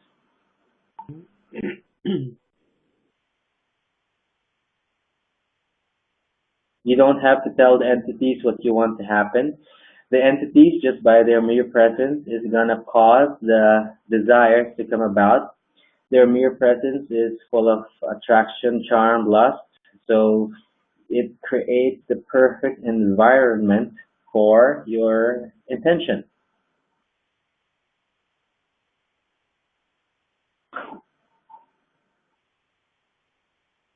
Okay, so I guess there are no other questions. Another chant is the Sai Baba chant. Sai Baba chanted and recorded something that I found to be magnificent. I don't have the exact chant right now on hand, but I'll give you the link via email later on. You can download the chant. You don't have to chant it. All you have to do is on your cell phone, and even if you volume, all those around you would feel the love vibes in the air. It makes things a lot better for your purposes. Now we're going to talk about pranayama. Oh, Henry's got a question. Sai Baba chant better than what? Uh, for direct, for instant impact, the synopsis here is still more sensual in nature. Sai Baba's chant is more of romance, more of unconditional love. It has its context, as Robert raised. To recap that, synapsahihe, use that if you are just feeling lustful. Use aram adam axidam if you want a general energy boost or if you want to create manifestation. Sai Baba's chant is perfect if you want romantic attraction, as in beyond the mere physical attraction and lust. Let's talk about turning yourself into a chi generator. Let's assume that none of you have chi generators organized or you don't have any of those devices like the Lucius coils. How do you raise chi? Well, you're naturally already absorbing chi. You absorb what you need and all around you is ambient energy. But there are times that you need a lot more energy, especially if you're manifesting things and especially if you want to attract somebody. If you want to raise more energy, you can do pranic breathing. Pranic breathing is, let me type it for you, is a form of energy breathing that would cause a tidal rush of energy into your body throughout the duration of your breathing. I will describe it for you right now, and I would like each one of you to follow suit so you can experience for yourself what it is like. Close your eyes. Assume a comfortable position. Then from here on, I want to breathe deeply only into your stomach, not into your chest. You're going to follow a certain rhythm in breathing. And it is because precisely of this rhythm that you suddenly triple or quadruple the flow of energy into your body. What you're going to do is you breathe in 6 counts. Then you hold your breath 3 counts before you exhale. Then you exhale 6 counts. Hold your breath for 3 counts. Then repeat. This is basic pranic breathing. It's found in the book of Choakusoi. It's also found in the book of Mantak-chia and in several resources on the internet. For some reason, when you pause for 3 counts before you breathe in again, and when you pause for 3 counts after you inhale, It causes all your chakras to light up, to spin up, and to absorb a great deal of energy around you. If you fail to pause for those three counts, the chi breathing is nullified. You will not be absorbing more energy than it should. Now, if you were to do this right now, in fact, I would like you to do this right now while you're in a cross-legged stance or in a comfortable seated position. After about 5 minutes, I guarantee you, the tips of your fingers would be throbbing and vibrating because your chakras would be throwing a lot of energy around your appendages and your extremities. Your lips would also be vibrating and throbbing. Your toes might also be vibrating and throbbing, and so would your chest. I'm going to give you 3 minutes right now to do this pranic breathing. I want you to experience the power for yourself. 6363. Do it for 3 minutes and then we shall resume.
Let us resume again. I'm confident that each one of you feels a lot better. There's a great surge of energy in your bodies right now. An alternative to the power breathing of 6363 is called the breath of fire. Yes, Henry, you have a question. You inhale through your nose, ideally through your nose. You exhale through your mouth.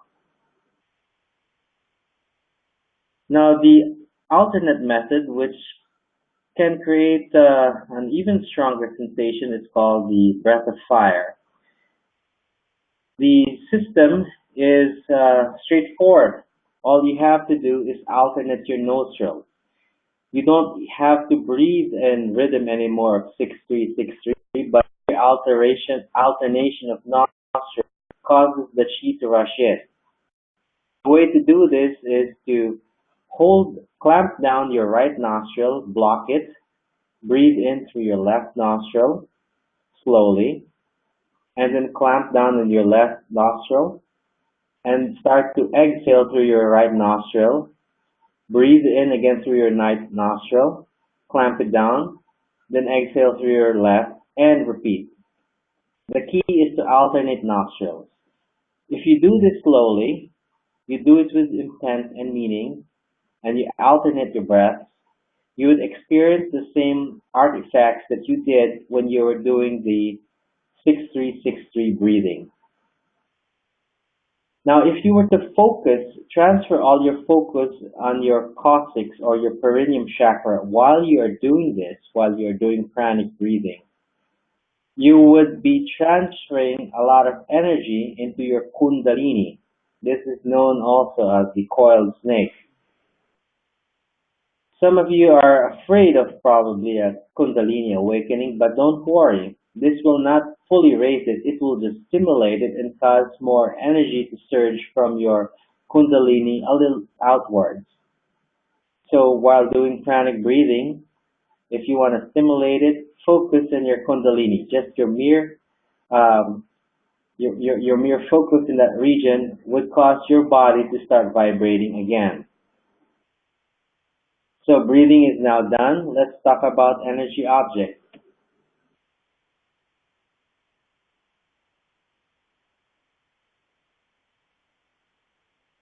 We'll go back to the sigil that I flashed earlier on, but I'd like to present to you certain energy objects that have a lot of power and which would serve your purposes well in remote influence.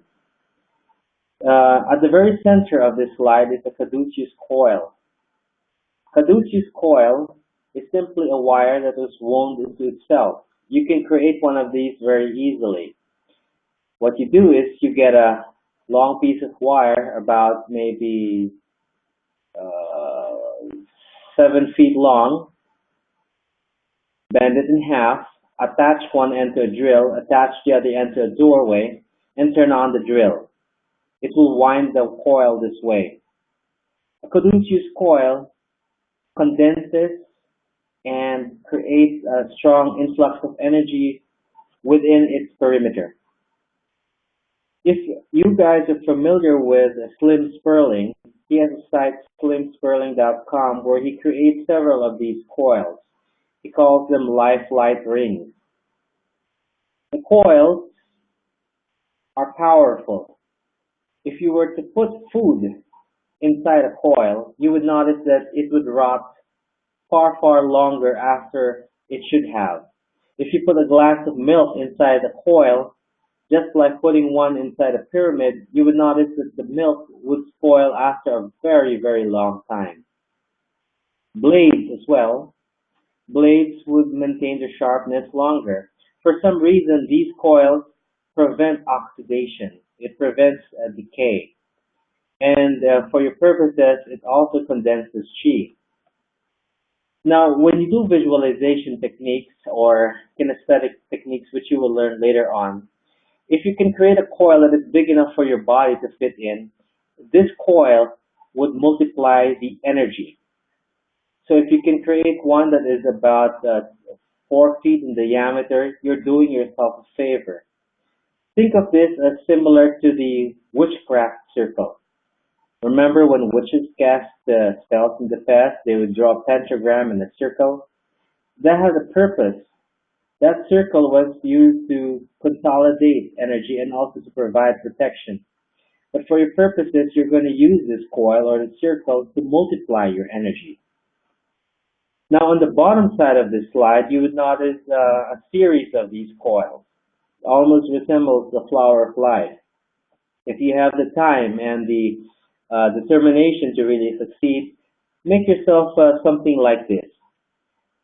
Multiple coils in this configuration channels a great deal more energy than a single coil. So if you can create a large ring like this with several smaller rings and you put it under your bed and you meditate above your bed, you can imagine the multiplication of your thought energy as it is energized with that ring. So this is what you call an energy condenser. Crystals, likewise, multiply and focus energy. A single terminated crystal like this projects energy from the pointed end. A very powerful crystal is one which is pointed in both ends. These are called double terminated energy. If you are sick or if someone is sick and you have a rose quartz crystal that is pointed at one end, simply point that crystal at the diseased part and eventually, even without focusing on intent, you would notice that the person would start to feel relief. You can use a crystal in partnership with a coil. What you do is you step inside a coil, you hold the crystal in your projector arm, that is your right hand if you are right-handed, and you do your remote influence while using the crystal in your hand. It will project more energy. Later on, I will explain to you how you're going to do that. Now, if you want to make a very simple energy emitter, you can go look for the book of Mr. Stein. He wrote a very popular book back in the 80s called Mind Machines You Can Build. You can simply follow the template that he has in that book, which is a right-facing coil, meaning with your ball pen, you simply draw a coil on a piece of paper. There's a certain way to draw it, and once you draw it, you put that piece of paper in your pocket, automatically it energizes you. What's the proof that it works? He proved in his book that if you were to place that drawing of that coil on your chest while you do arm wrestling, you would win. The person who would be fighting against you would find it extremely difficult to beat your arm. Now, if you take off the coil, the drawing in that book, you would notice that your energy level drops very rapidly.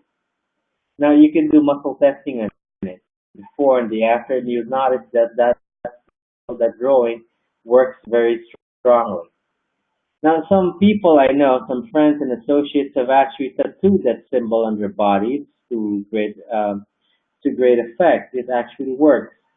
The thing is, I don't really endorse tattoos because you're not sure about the quality of the ink that is utilized in your body. What if later on it's maybe radiating good energy, but it might cause you cancer because of the ink? Dr. Grabavoy Gregory has written also a book back in the 90s called The Restoration of the Human Organism. And he found that certain key frequencies stimulate certain key organs. After we finish this masterclass, I would like each one of you to email me so I can reply with this book, the PDF of this very, very good book. He found that these frequencies that I've listed here create an action on those specific organs. So here's one frequency for fertility.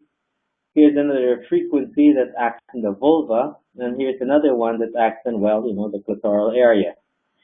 He found that pulsing frequencies towards those regions causes it to heal and reinforces the organ.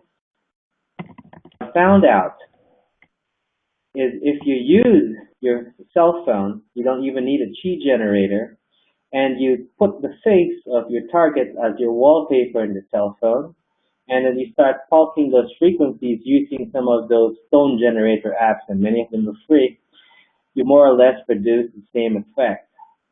Now, of course, the effect is far better if you're using an energy machine like a Chi Gen or one of those devices made by, what is his name again?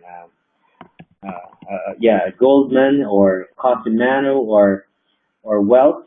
The effect is stronger because you're pulsing chi that is modulated by these frequencies. So later on, please remind me to send the book to you. Now at the bottom, you see the rapid share link to the Sai Baba chant, so you can also copy that for your purposes. Now, as an RI person, so what you want to do with these frequencies is you step into the circle, you turn on your cell phone, pulse it at that frequency, look at the face of the person you want to attract, then flood the person with unconditional love. This is one way to do it. It's very quick, it's very savvy. If you want to go over the board, you can start chanting all those chants that we talked about earlier, Sanasahihe and all that. That would even make the effect stronger.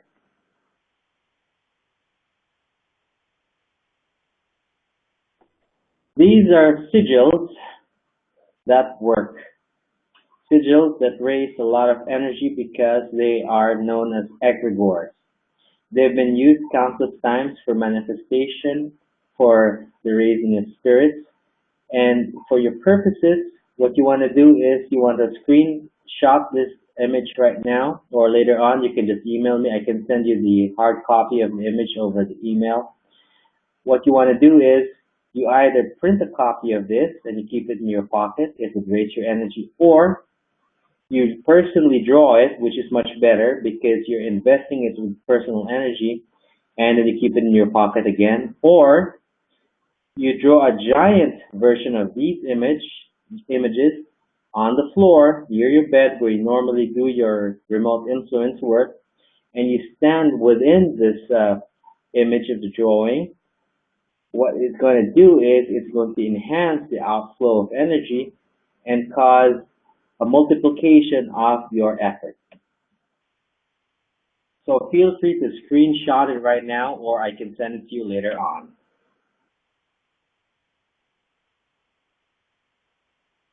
Well, what we've covered is basically just the basics. This is now an outline of the entire system of remote influence, and we are going to give you the entire system to create attraction. You've learned how to raise energy. Now you're going to learn how to do the specific steps to create comfort and how to create even an actual orgasm remotely. This is the exciting part of remote influence. It's not going to even require any visualization. Now, before we proceed, I'd like to make sure that everything else in the past was clear. Do we have any questions?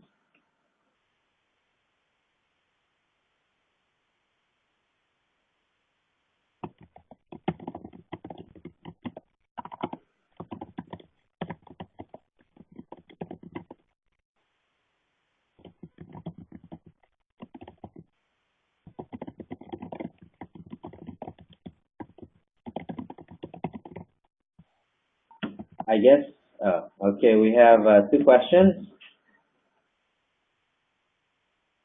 Henry is asking how we use the orgone generator. I will explain that later on. We have another set of slides that we'll discuss using orgone generators and radionic devices for remote influence.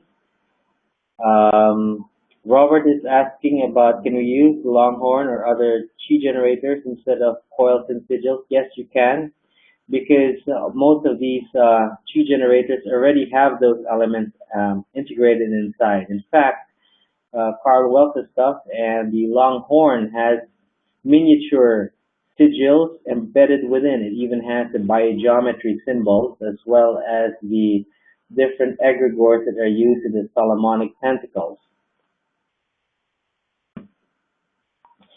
Now let us tackle the entire system. This shows the workflow for creating a remote influence. We've covered the first step, the energizing stage. You've learned how to raise chi. You've learned about sun gazing, sigils, the tones, and the chants. Now we're going to go to creating comfort. You cannot create attraction right away by going straight into lust. You have to create comfort first. And this would require you to do telepathic transmissions and creating of the psychic links. The next slides are going to cover that. You're also going to rely a great deal on unconditional love. You do not want to start your remote influence by projecting lustful thoughts. Like I mentioned earlier, those thoughts are going to get you rejected. Once the comfort is accomplished, we're going to tackle attraction, romance, and this is where sex magic comes in. This is where the chakra charging comes in. Now, this all sounds really lengthy and protracted. No, it isn't. To complete the Inspire stage will take no more than 5 minutes. Now, the long-term effect of all of these things is going to last you about 1 week, sometimes 2 weeks if your energy flow is strong enough. All you have to do is refresh what you're going to learn later on every weekend, and that is more than enough to get you started. So let's proceed with creating comfort. In order to create comfort using the advanced methods of RI 2014, you're going to want to avoid these zones that are shaded in red. for the beginning. So you do not want to project energy to those areas right away because it might be sensed by the person, and if the person doesn't feel that initial connection with you yet, she would consider you an invader, someone who is not worth her time. So to create comfort, RI style, we're going to follow a set of 5 steps. What you're going to do first is you're going to relax yourself as before. You don't need to go into the theta state, but the theta state will also help. What you're going to do is relax yourself, breathe deeply and slowly, raise your energy, do some chants. If you can, play the tone of 528 in the background. Mind you, this is in the privacy of your home right now. Then I want you to create the impression that the person is standing in front of you. The back of the person is facing you. As I said, you do not have to worry about seeing the person. Just the mere physical presence is enough. Feel the presence of the person. Now I want you to physically move towards that person while your eyes are closed. I want you to whisper into the left ear, then into the right ear. You're whispering into the impression of the person. It doesn't have to be a visual person. It can just be the presence of the person, and I want you to create a personal conversation. By personal conversation, you're going to act as though the person is in front of you and you are asking the person about his or her day. So you can start by saying, "Oh, how was your day today with the boss? Did everything go well? How did you feel? Was lunch good?" Act as though you're carrying an innocuous, innocent conversation with the person. And as you do this, keep on changing from the left ear and into the right ear and into the left ear and into the right ear. Whisper as seductively as you can. I want you to really feel the emotion of conversing with this person. And as you do so, reach out with your right hand and your left hand. Caress the hair occasionally where you feel that the hair should be. Put your hand on the small of the back. Put your other hand on the right shoulder, the left shoulder. Act as though this were your best friend. Now start to caress the neck and the scalp and the hair. Flood the person with so much unconditional love through your hands, through the tips of your fingers.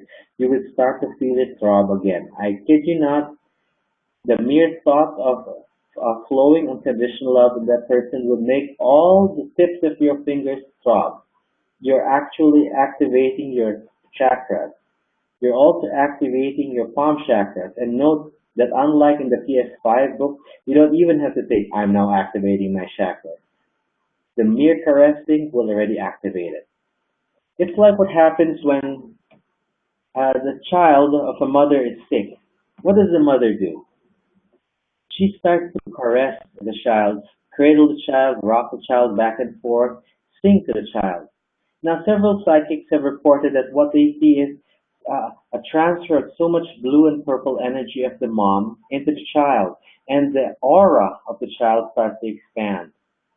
This happens when you are caring for somebody. Now, in this case, what you're doing is you're physically caring for somebody remotely, and you're transferring a lot of your personal energy remotely.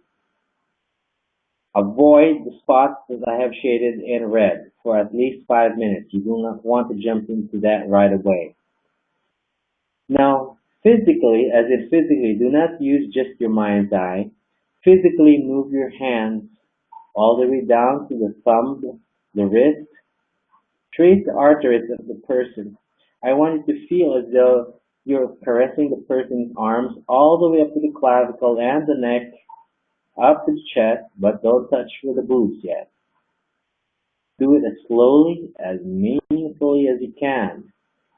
This would cause the psychic link that you want. And I tell you, the person would start to feel your presence. And if you do this well enough, the person may even start to call you later on. Feel your intuition. Open your senses. I want you to start to feel the thoughts that are coming from this person. The deeper the psychic link, the more you would feel that you can read the thoughts of this person.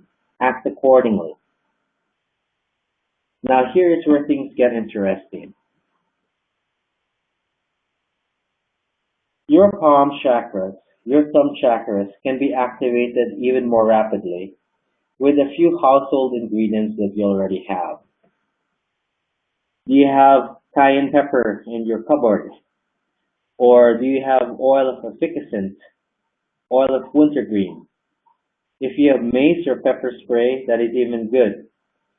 I want you to take a bottle of that out later on, spray your palm chakra space, and I want you to spray also these hot elements on your thumb and your finger chakras. Rub your hands vigorously. When you do this, you would feel the heat start to spread. And when heat is there, your consciousness is transferred to those points. As long as your consciousness is there, energy flows to that point. So if you want to transfer even more energy to the person you're trying to influence, use those compounds, those chemicals in your hands before you start doing this. So by the time you start doing, there is already a lot of activated chakra going out. Now start rubbing your hands vigorously after you've done all the whispering, and then put your hand where you feel the scalp is. You notice how when people do that on your scalp, you feel a tingling sensation, especially if they start doing feather touches? Well, that's what you're going to do right now. Imagine that your hand is on the scalp and slowly drag it down all the way to the perineum. If you can prolong the dragging sensation for about uh, 30 seconds to 4 minutes, that's even better. The effects will be more pronounced. And as you do the dragging sensation, I want you to chant either synopsihihe or the Aram Adam Actidam. In the background, you can have the tones or chants that you want recorded and playing. Do we have any more questions before we move to the next slide? This is creating comfort.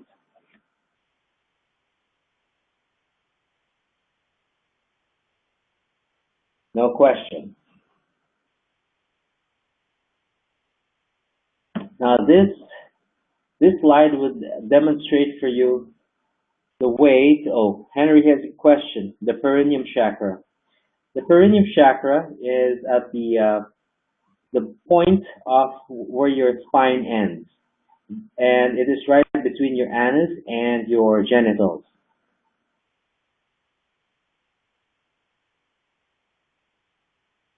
It is also, yes, no chakra. When you stimulate the root chakra, every other chakra ultimately gets stimulated as well. This slide is going to cover one of the most interesting aspects of remote seduction. On YouTube, some of you might have seen the video that was posted on the forum, and you might have also seen it on the Black Magic forum. There's this fellow who can create an orgasm in somebody remotely. Well, actually, he was not remote, but he was close to the person, and he was using psychic energy flowing from his palm. The person that he was acting on was reacting in real time, orgasmically, and feeling the sensation. That is what you're going to learn right now, and you see the principle, and you can replicate this principle several times after you've gained enough energy. I will give you a 5-minute break, do some pranic breathing or whatever you want. I don't want to tire you out too much. Once the 5 minutes is up, we shall resume with the creation of orgasm through energy. You can also prepare your questions before we proceed later on.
We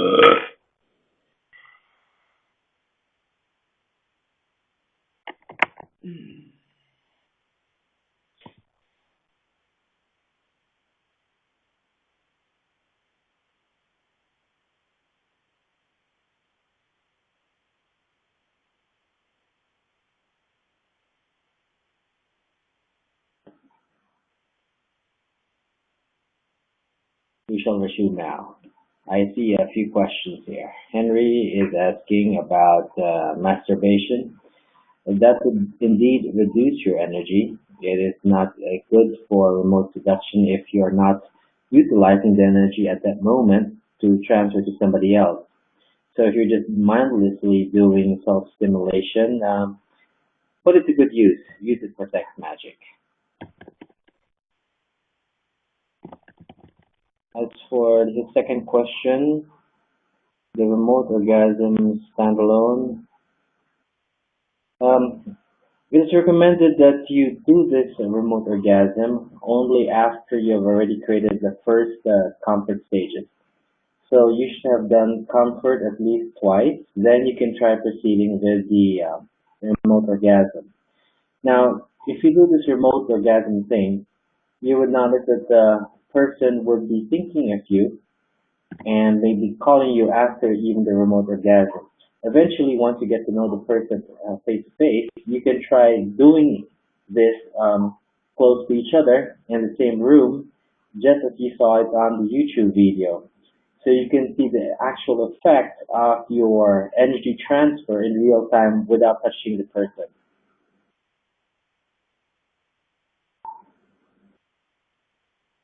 If you are in a relationship right now, it would help if you try this technique with your partner without any physical touching so you can see the result of your energy control. So let's talk about how to do this. Doing remote foreplay is going to take just a few steps. Now, after you've created the remote attraction already, one way to start building up the energy in the perineum chakra of your target is by now focusing on these red zones. One technique to do this is by getting a red ball of gelatin. This red ball of gelatin is going to represent the person you're trying to create an attraction for towards you. While you're inside your coil, you place it on the ground if you follow the previous steps. And while also playing any of the energy tones that you have or running a sheet generator in the background, step inside your circle to multiply the effect of the energy. Close your eyes, and with that big bowl of gelatin, try to imagine that this bowl of gelatin represents the derriere of the person you're going to project energy into. Stick your hand into the bowl of gelatin so it should resemble the sensation of going through someone's ass or rear end. And try to see, to feel for a marble which you placed beforehand inside that bowl of gelatin before it solidified. You're going to move your hand in and around that bowl of gelatin as it is pulsing with energy, looking for that marble. That marble will represent the perineum chakra of the person you're trying to create an attraction in. Once you find the marble, slowly and sensuously just keep on playing with it with your finger. You only have to do this for about 30 seconds to 45 seconds. This will create the initial psychic link after the attraction, the comfort is created. You can end this within about 45 seconds. Then now we proceed with the remote foreplay. This is the fun part. This is the part that you see in the video, and now you get the principle behind it. Remote foreplay doesn't require that you see the person in front of you. It doesn't require that you see the 3D image. All you have to do is feel the presence of the person in front of you, lying at your lap. Try to get a sense where the head is, and where the sense of the feet are, and where the sense of where the genitals are as well. To create the attraction, and to create the orgasmic response, you would require both of your hands active. Now, I would recommend again that both of your hands have already been steeped in pepper spray or mace or some kind of efficacent to ensure that it will be raging hot for the entire duration of this session. What you're going to do is you're going to get your left hand, which is um, your sucking hand. This is your hand which draws in a lot of energy. If you're left-handed, you put it where you feel that the perineum of the person is. Then you get your right hand. This is your projector hand. This is what draws energy towards something. If you want to create a physical orgasm, all you have to do is put your left hand on a specific chakra and your right hand on another chakra. What we're going to do is we're going to start by putting your left hand on the perineum chakra of the person, then your right hand on the chest chakra of the person. That is the initial pose. And then I want you to move your right hand in slow, deliberate, lazy circles clockwise. Your left hand will be moving counterclockwise. There is a mad reason behind this. When your right hand starts projecting energy towards a chakra, and your left hand starts drawing out energy, you cause a flux, you cause a destabilization. The energy system of the person you are acting upon will not be in a stable form. It will be constantly trying to reach homeostasis because the right hand will be projecting energy in, the left hand will be taking energy out. Now you're going to move your right hand clockwise, the left hand counterclockwise to activate the energy transfer. Now it might sound a little strange right now, but if you were to reach out your hand in front of you and make the gesture, you would notice it is perfectly natural. The right hand will be moving clockwise, the left hand will be moving counterclockwise. So while your hands are doing that movement right now, I want you to position the right hand over the chakra, the left hand over the perineum. Now start moving it in those lazy circles. Project energy in, draw energy out. Your hands will start to throb, it will start to feel hot, it will start to pulse even without the sauce. And then slowly but surely move the right hand down from the heart chakra as slow as you can, down the line, the median line where your microcosmic orbit is, all the way to the hara. This is your navel chakra. Then move it from the navel chakra back up to the heart chakra a few more times, as slow as you can, while making sure that your hands are still moving in that circular motion. What is going to happen in this instance is you're causing a destabilization and a constant sucking and drawing out of energy into the person's body. This causes a sensation that will manifest physically. Now, after you've made your hands go up and down the sex line, the heart to navel chakra about 3 times, 5 times is okay. After that point, then you are going to move your right hand all the way down, slowly towards where your left hand is. Your left hand will never leave the perineum, but now the right hand will go as close as it can to where the left hand is. That is, it will hover over the sex chakras. Now, your right hand should be pulsing red. It should have turned very red at this point.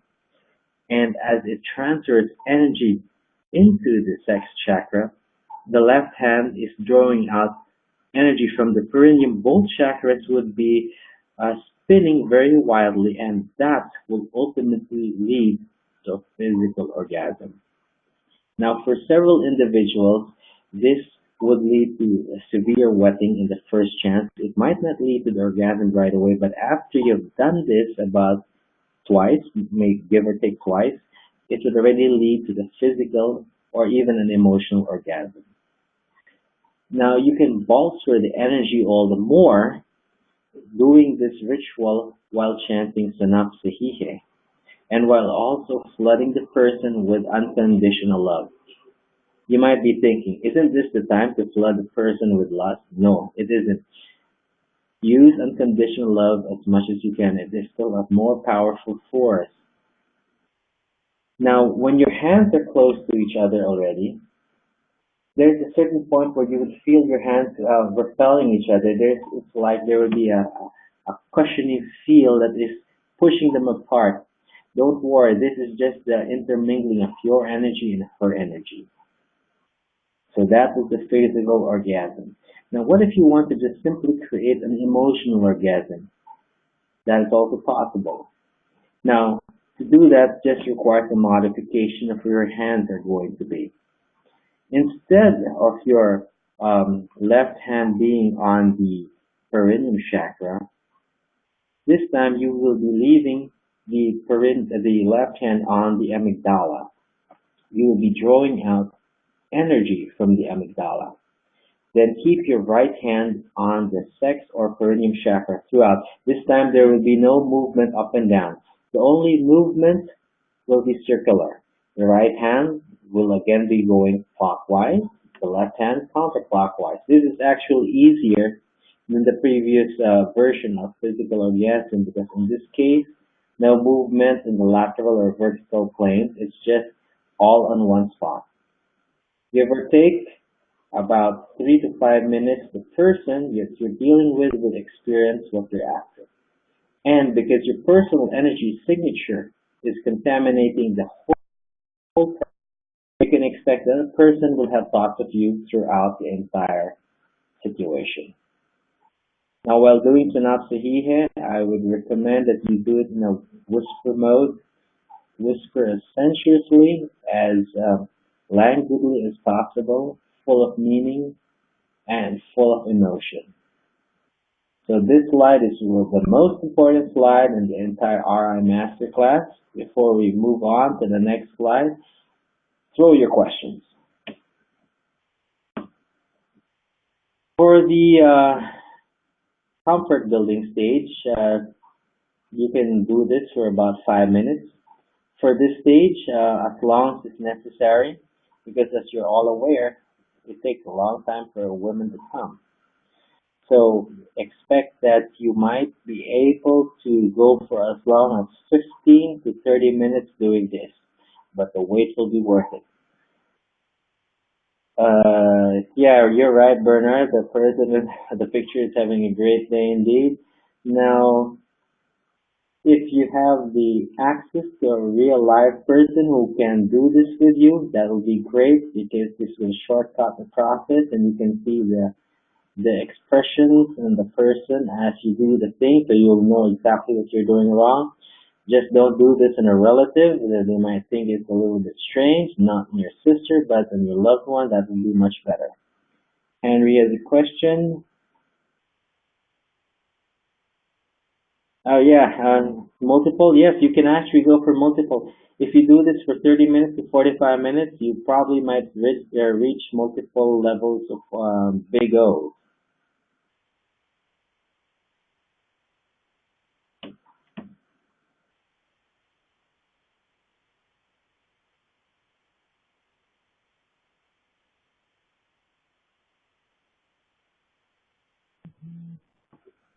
The entire process can take only 5 minutes if you're already extremely good, because if your energy buildup is so strong, if all the swirling forces in your body is so powerful, it won't take you the whole 40 minutes or 30 minutes.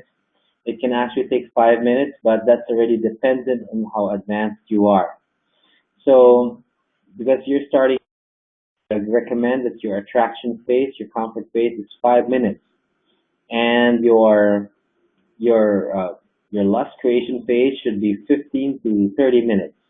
Now the energy building phase, that won't even be figured into the entire step because daily you should already be building your energy.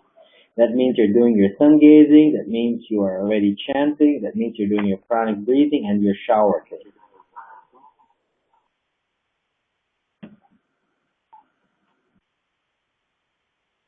This, um, again, this is where the pocket thing is going to, if you can somehow imagine, associate the pocket movement to the target person, then that is well and fine.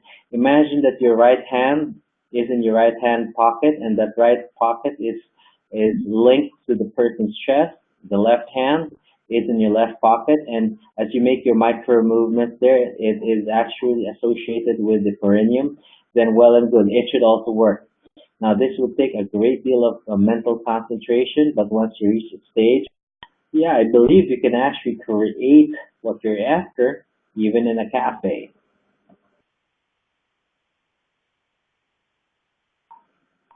Yes, Henry, you can also do that as well. That would lead to a greater flow of energy.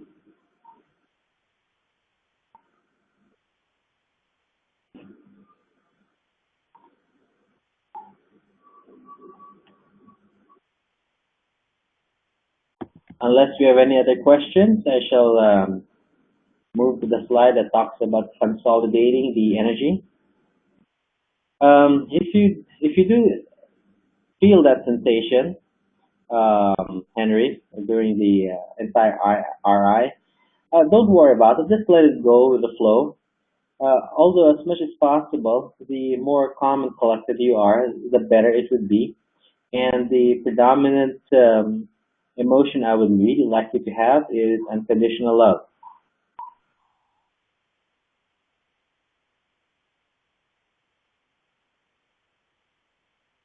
Robert, okay, any other questions?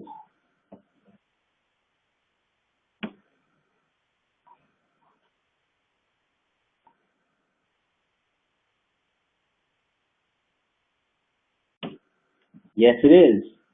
Watch the videos again, the live videos of the fellow who was conducting this.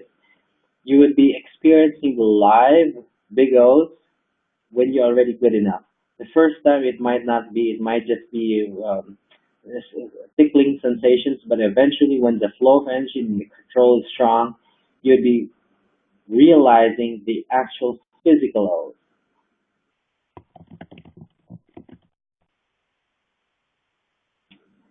The video link to the on YouTube is somewhere on the forum. It was posted on several threads by other individuals, especially those who joined the first masterclass. Robert is asking a question. Is this part of the pranic healing method? It is a little bit like pranic healing, but in a certain aspect, no, because it uses different form of energy and your target is different. It's not for healing. This is for creating attraction.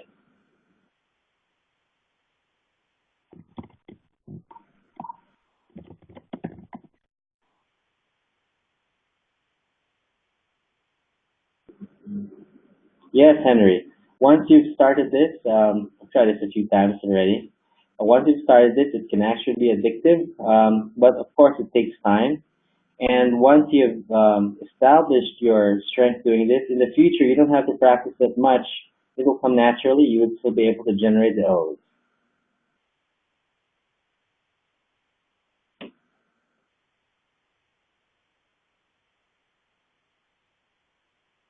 Yeah, let's proceed with this slide.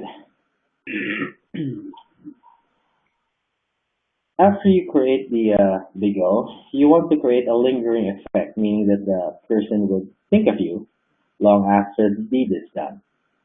In order to do that, you're going to want to align your chakras with the person's chakras and implant a specific servitor that would carry on the emotions for about 24 to 48 hours.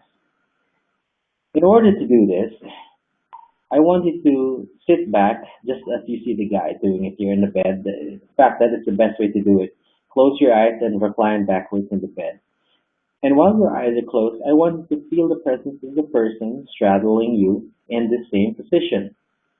You don't have to see the person in 3D, but I'm sure you can feel the physical presence of the person taking that position in front of you. Now, when your position is that way, many of your chakras are physically aligned to each other, meaning your perineum is next to your perineum, the hara is next to the hara, and this creates a psychic bond. This is far better than the old method in the old PS5 books whereby you were just imagining the person lying in front of you on a bed and you were to each other. And this way, you're actually aligning your chakras together. Now, once you have aligned with each other in this way, physically, all you have to do is create a twin core servitor.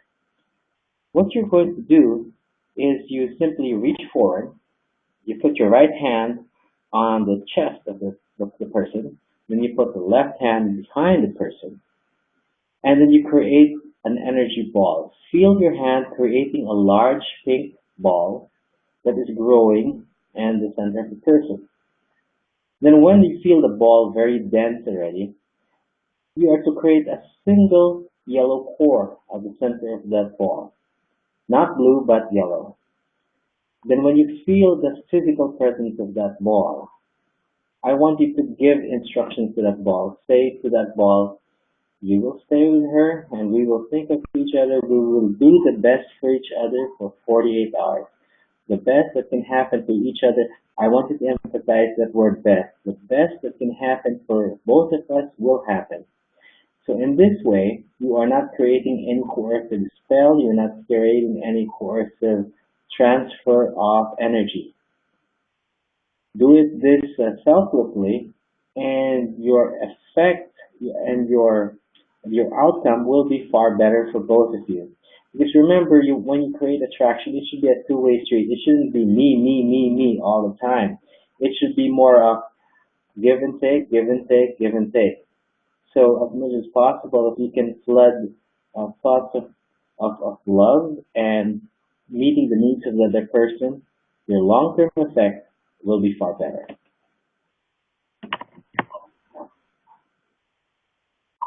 This technique, yes, Henry, can be standalone even without the other methods in play. And in fact, it's also something that you can use with friends you just strengthen your relationship with. Let's talk about dream invasion, telepathy, and astral projection. I know this is a little bit on the fringe of RI, but it will have its uses when you're doing RI. Because after all, hey, how many of you have always fantasized of leaving your body and projecting thoughts into somebody else or doing astral sex, right? So what we're going to talk about is creating the most powerful means of projection without that much resistance and using projection so that you can put thoughts in other people's heads without even spending a cent on expensive dream machines like the Nova Dreamer or an immersion tank. In order to do astral projection, in order to do telepathy, you ideally have to be in the theta state.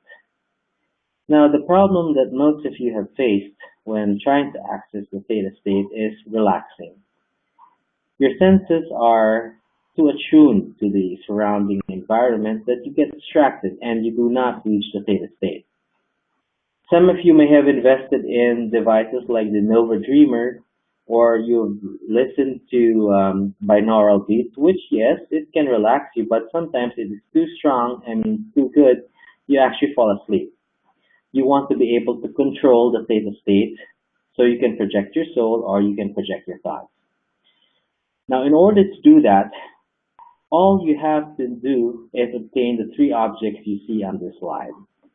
These three objects will help you achieve what is known as the Gans field effect. Back in the day, in the 80s and the 70s, in order for doctors and scientists to help patients reach a deep state of relaxation and detachment, when they were doing hypnosis, when they were doing mind conditioning, what they would do is they would immerse the person in a what they call a sensory deprivation tank.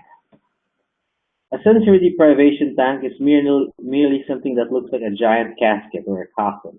It is filled with water, it is pitch black. While a person is inside, floating in the tank, eventually he loses control over all of his senses. The reason is because it is pitch black, so his eyes stop receiving input, and because he's floating in pitch black, his body stops receiving input from his skin. So it's like he feels like he's a disembodied soul floating in the universe. Ultimately, within about 5 to 10 minutes, this person who is subjected to a immersion tank, an isolation tank like this, can start to imagine all sorts of things. His brain starts freewheeling because it has nothing to process, and he starts to hit the theta state, sometimes the delta state, a controlled delta state. In this state, your brain can either project outside of your body or you can start projecting thoughts. Now, the problem with an immersion tank is that it is very expensive. You can buy one on Amazon. I've seen the price. Several of them would cost $5,000 to $10,000. Or you can replicate the same effects of an immersion tank. What you're going to do is you simply procure a ping pong ball, a red light, and a radio. To do the Ganzfeld effect, to reach that state of relaxation, take all these objects, put them next to your bed. Cut, cut the ping pong ball into half. Position the red light behind your head. It shouldn't shine directly into your eyes. Then lie down. Turn on the radio, but not to any station. I want you to put it into a station that does not exist. So what you are going to listen to is white noise. Put the ping pong ball on your eyes. Close your eyes. Relax very deeply. Breathe in slowly. Now, as you're breathing in slowly, eventually your eyes will lose sensory input. The reason is because the ping pong balls simulate a sense of an endless horizon. You cannot make a horizon out of it, and the red light that is diffused behind the ping pong balls smoothens the effect, so you lose sensory input to your vision. The white noise that is coming from the radio would dull out the sensations coming from your ears, so you would lose sensory input from your ears. As you're lying down, eventually you would also lose sensations of bed, especially if your bed is comfortable. Before you know it, your brain is freewheeling. You might be in a lucid dream state. When you feel that you are in a lucid dream state, this is your chance to either astral project or to project thoughts. Projecting thoughts is easier. All you have to do is feel the presence of the person near you. You don't have to see the face, just feel the presence. Then start to talk in the first person point of view. Something like, I want to call so and so, I want to be with so and so. Project it as though that person is thinking those thoughts. Now, because you are in the theta state, those thoughts will go out more potently, especially if you do this when you know that the person is asleep. So the perfect time to do this would be past midnight when you are sure that the person is asleep. Now, what if you want to astral project? It's also quite easy. Many people make the mistake of projecting upwards. But the thing is, it's unnatural, projecting your soul from your chest upwards towards the sky. Because humans were not bred to fly physically. But humans know the sensation of falling. So if you want to get your soul out easily, all you have to do is feel your soul slipping out downwards. You're floating downwards towards the core of the earth. This is an effortless way to astral project. I've done this several times, and the first time I did it, it didn't work, but the second time onwards, whoa, it was so easy. Once you get to project projecting using this technique, you might find it so easy to project that you're just relaxing in the chair next you're standing next to your body with your soul. This is actual projection, the simplest way without all the rigorous methods that you probably find in other books out there. It depends on the Gansfield effect. Does anybody have any questions before we move to the next slide? Okay, yes, to invade a dream, it is quite easy.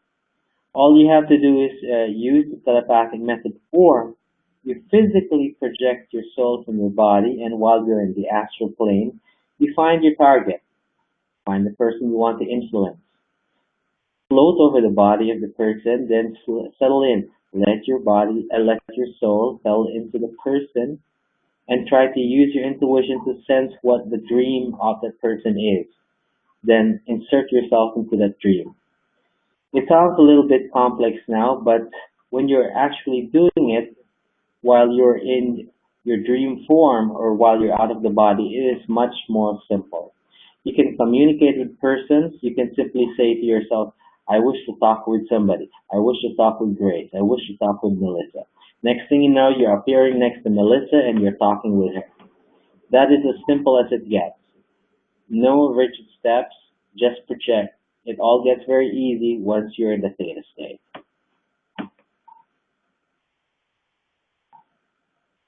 Yes, you can. And all it's going to take is a little bit of visualization. But since you're going to be in your soul form, you don't even have to visualize. What you see is what you're going to get.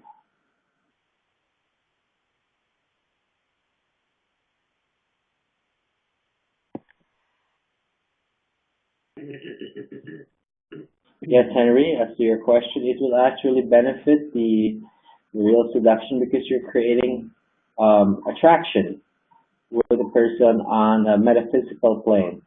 So once you get back to the physical world, the person would feel like she's known you longer than she actually has.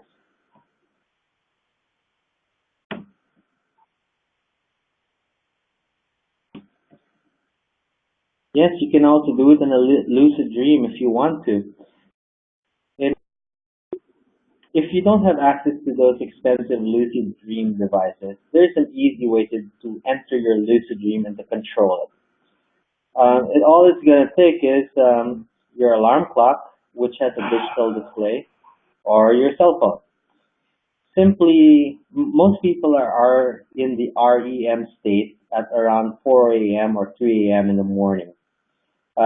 It's not a rigid rule, but most of the time, that's when you're in the REM state. That is when you're lucid dreaming. Now, you want a cue that will tell you that you're lucid dreaming, because more often than not, many of us are not aware of it and we forget our dream. So what you want to do is, if you don't have access to a Nova Dreamer, which would check your eyes to see if they're doing rapid eye movements for the lucid dream stage, you simply get your cell phone or your alarm clock, set it on silent, then set an alarm. Let it alarm at around 3 or 4 a.m. in the morning. That's when you're most likely lucid dreaming. But do not let it sound. Simply let it flash slowly. There's some applications that let your cell phone flash slowly. You might see it through your eyelids as you're sleeping, and that might be enough of a cue to let you know that you're in a lucid dream state. And from the lucid dream state, you can change your dream, modify it to what you want. You can modify it such that you're next to the person that you want to attract, and from there on, it's up to you.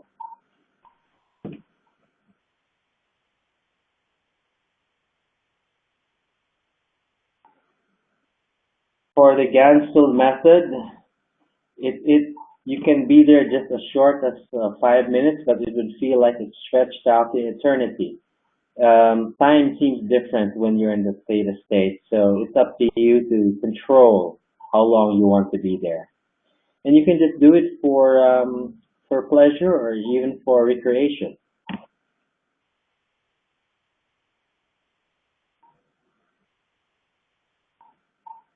Yes, Bernard is correct. You can do the questioning, is this real?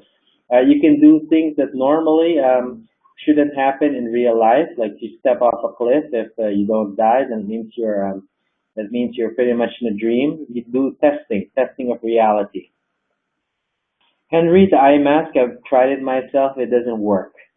The eye mask doesn't provide that endless horizon sensation that you're after. You want a red endless horizon. So it's better if you have something that is rounded, something that has a curvature to create that sensation.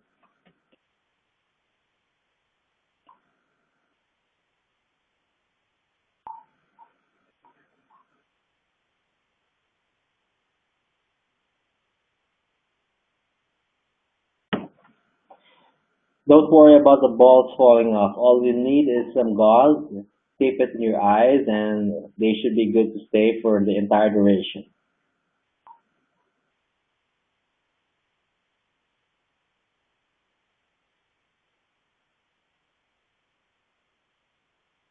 Now, if anyone has any other questions, nobody? We can proceed to the section of the Masterclass that deals with radionics, orgone generators, and chi generator. Bernard has a question. Yes, it's much fun. You really won't be moving when you're in the Gansfield state.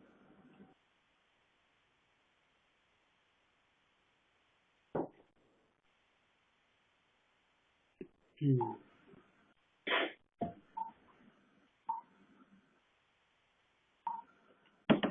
We're going to talk about different chi generators and devices. You can replace the images that you see here with your own.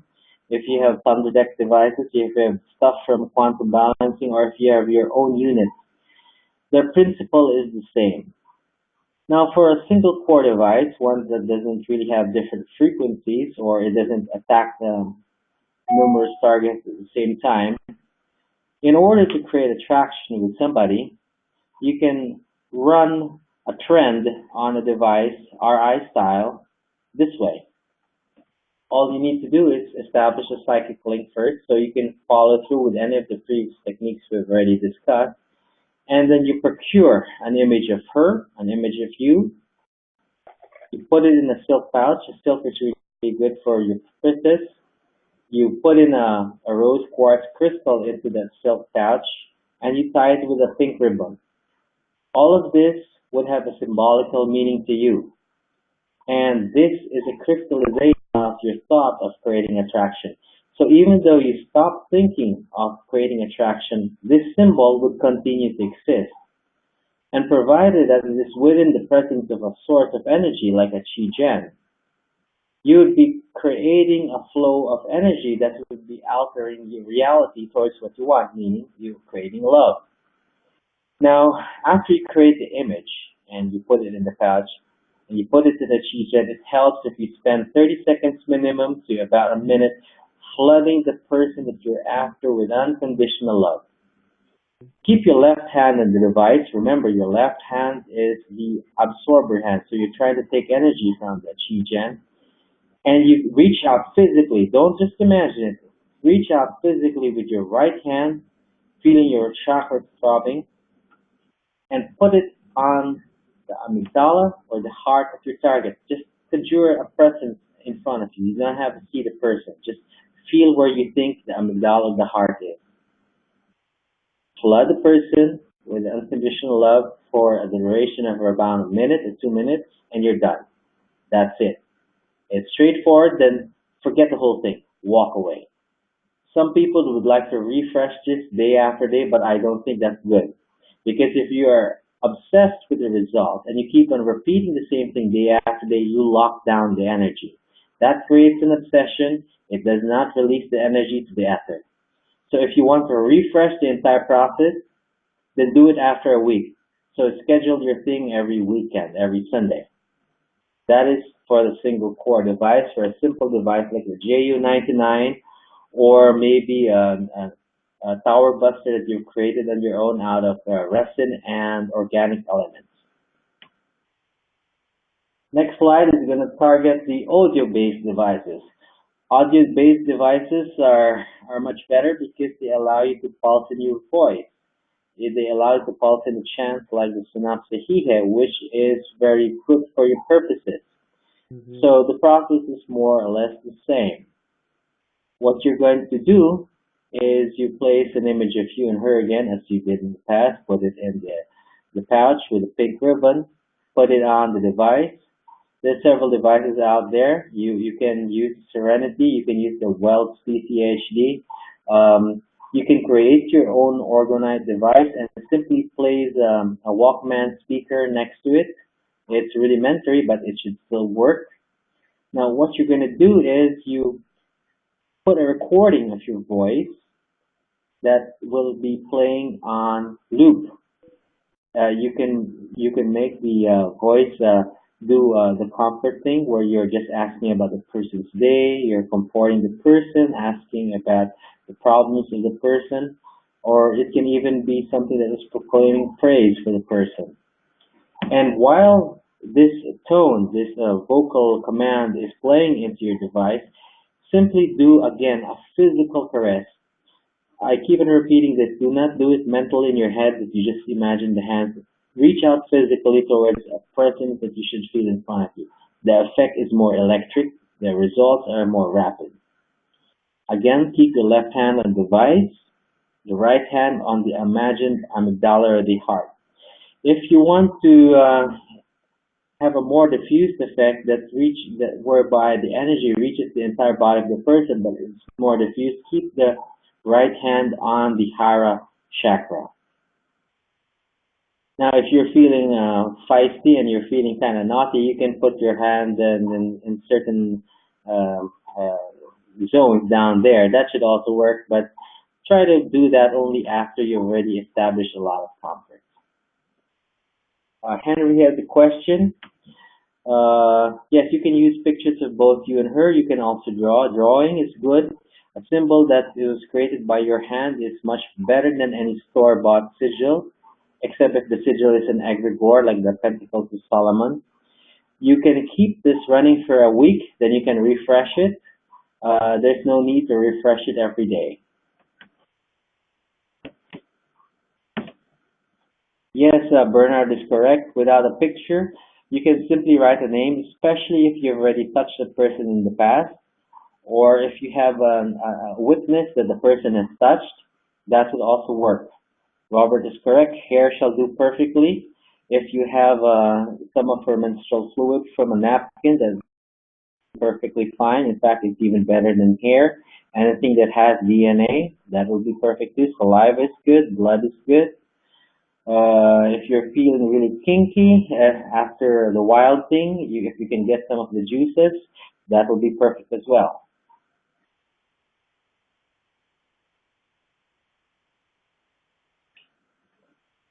And the last slide, for multiple core devices, like the RAD5, the ATG 1200, those with large frequency generators. This is how we like to do it, especially when we create the supporting radionic spells for our clients.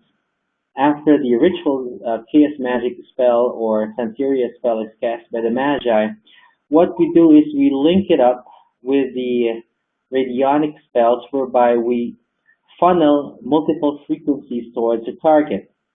Now, usually we have one overriding frequency, 528 hertz. This would be like your blanket frequency that is being pulsed by one tablet or one Shigen, because this is the frequency of creation. Alternatively to that, we use the frequency of 33 hertz, the Christ consciousness frequency. It's a very strong frequency for creating cooperation and even attraction. Now, while that is the primary frequency that should take about 50% of your chi generator, we would also pulse any of these frequencies that you see on this slide. These are attuned to certain effect. You see this list of frequencies in several sites as well. Brainwave generator, the above top secret forum. The one that I found most effective for attraction is zero point 0.9 hertz, that is for euphoria. 2.3 is for the genitals, 3.84 for the ovaries. Do use only the sine wave. Avoid the sawtooth wave, the square wave. triangle wave. I've found that those create a lot of problems. Sine wave is best. It's most bioavailable for the person, the target. So what you're going to do is you set those frequencies in, then you set multiple trends at the same time. Remember to do caressing physically, don't just imagine it. So the synergistic trends that you're going to run on multiple core devices are those which all aim for the same thing, but they're slightly different from each other. So for instance, one trend might be a trend that you run where you say that we love embracing each other a lot. Then another trend is we love going out to parties together. Another trend is we love to explore beaches together. Different trends of the same kind, but they all head towards the same end goal. And of course, one trend which you probably would want to run right away, we love having a good roll in the hay together, and we think of each other that way every day. So what you're going to do is you run the trend. You don't touch it for several days. In this case, if you're doing multiple trends, you don't even touch it for 1 week. Leave it running for 1 month. You don't have to think about it. Walk away. Don't obsess about the results. You will just notice that everything will unfold naturally. So that is the last slide. We covered radionics. We covered old style magic. This is the entirety of the RI Masterclass. There will be a recording. I will be sending you the links after the recording is created. This is now the open forum. Ask me all the questions that you have.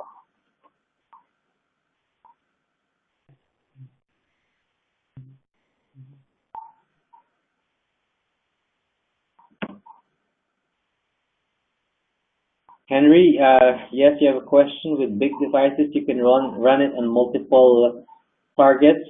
Like if you have Welch's premier device, the ATG 1200, you can practically hit 30 to 50 people at the same time, even with multiple trends. Robert is asking about the Godcaster. Yes, you can hit maybe 30 to 40 persons at the same time, each one with 2 or 3 trends, and there will be no problem, no dilution. Just make sure you do not obsess about the results. Just leave it there, leave the symbols there. Do not keep on coming back to look at the device. Let it run.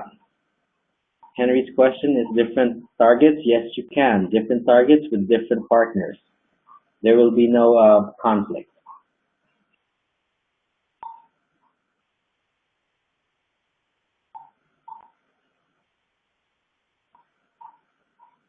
Yes, correct, Henry. If you can, if you have the means to do so, it would be good if you try to target different persons simultaneously on staggered basis. This will prevent the obsession from setting in.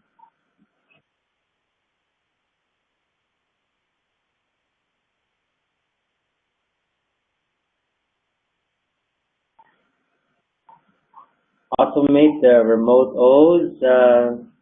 I haven't actually done that yet with devices. Just we've just used it just for the general attraction and lust sensation, but not really the automation of the big O's. I leave that to you to experiment with, Henry.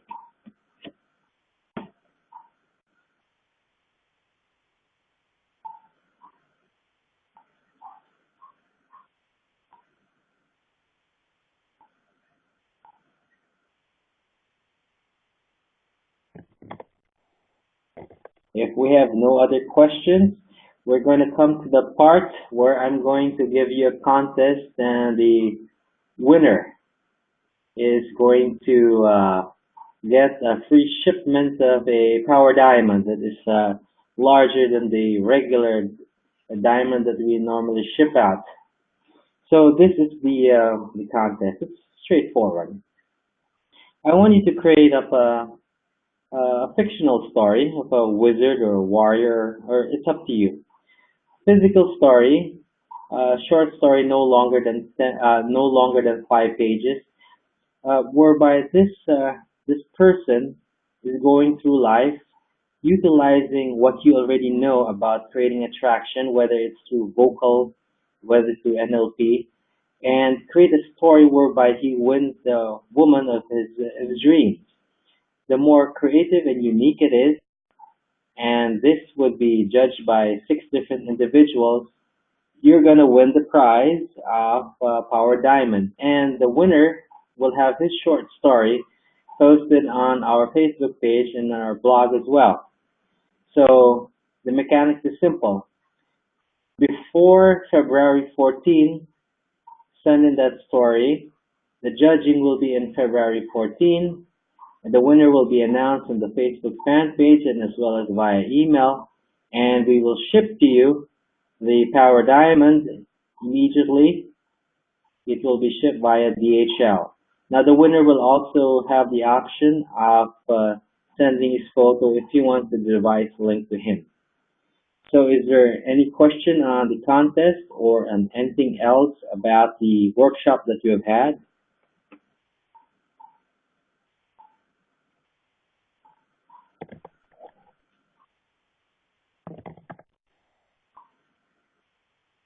Yes, correct.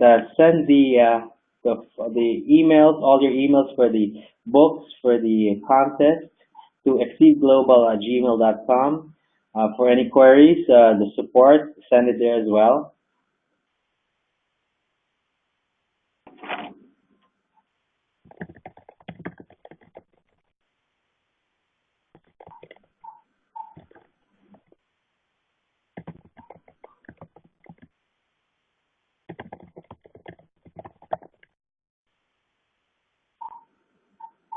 Bernard has a question. Yes, using these charm gems, diamonds and the rubies on hand would definitely increase the power of our eye because they are spelled and charmed to produce this precise effect that you're after.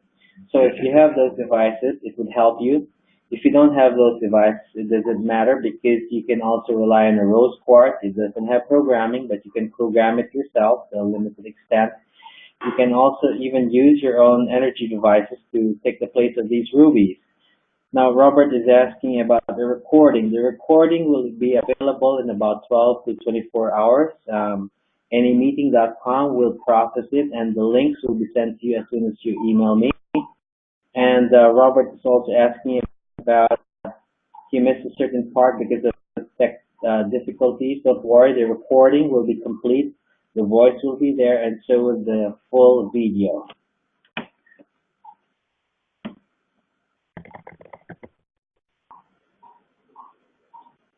As for love spells, Henry, you're asking about how to create it.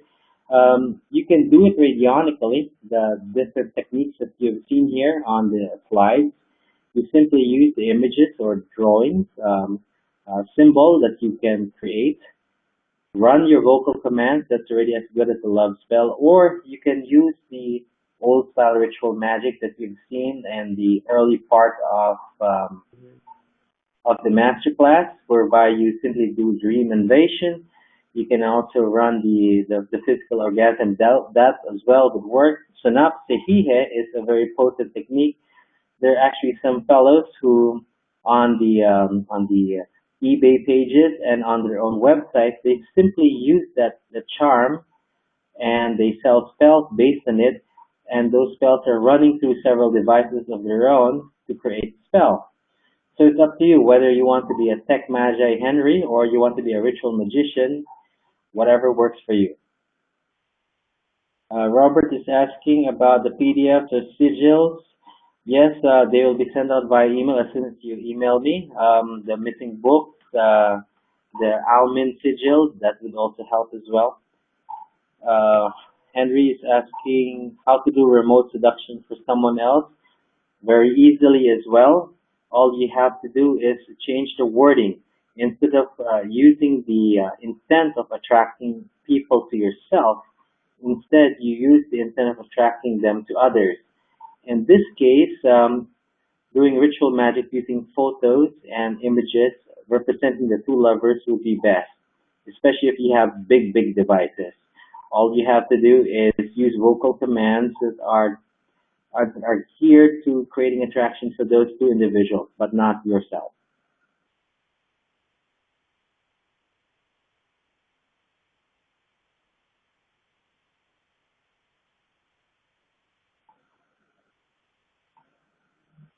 Anybody's asking about using the remote O for what? For someone else? I would advise against that because if you try to use the remote O to create attraction between two other individuals, it will not work because your personal energy signature would be all over the entire ritual. The person would feel attraction for you, not for the other person. Unless you have a split personality and you can fully convince yourself that you're somebody else, the person you're trying to help while you do the remote O.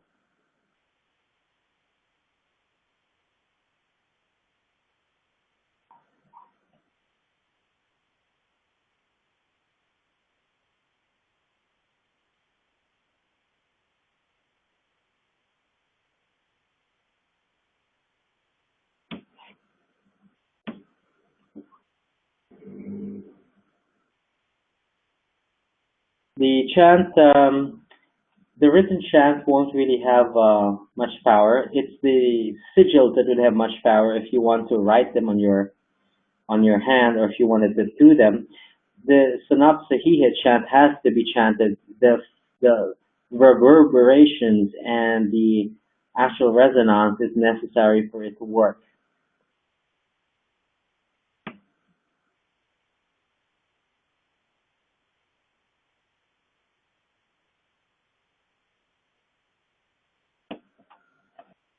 Well, this is the final remote influence masterclass. I congratulate everyone for attending the final one. This will be the last live recording. In the future, if people want to know about this, they will have to just purchase the recording, but there will be no more hostings of this masterclass. I will be ending the meeting unless anyone else has any questions.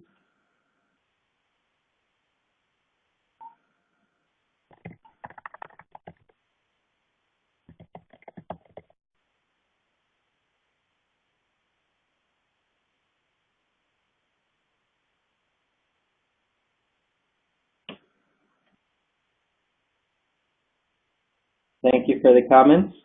Um, try to try to use these methods without NLP in the next few days and see how well it goes. The techniques for several associates of mine have actually eliminated the need for trancing, for body language movements, for embedded commands. You would realize that this works in real time and it actually works in more persons than NLP can. So congratulations, everybody. I expect all of you to be masters of this. I shall now be terminating the meeting and within 24 to 48 hours, all the pertinent links shall be sent to those who would be requesting for it via email.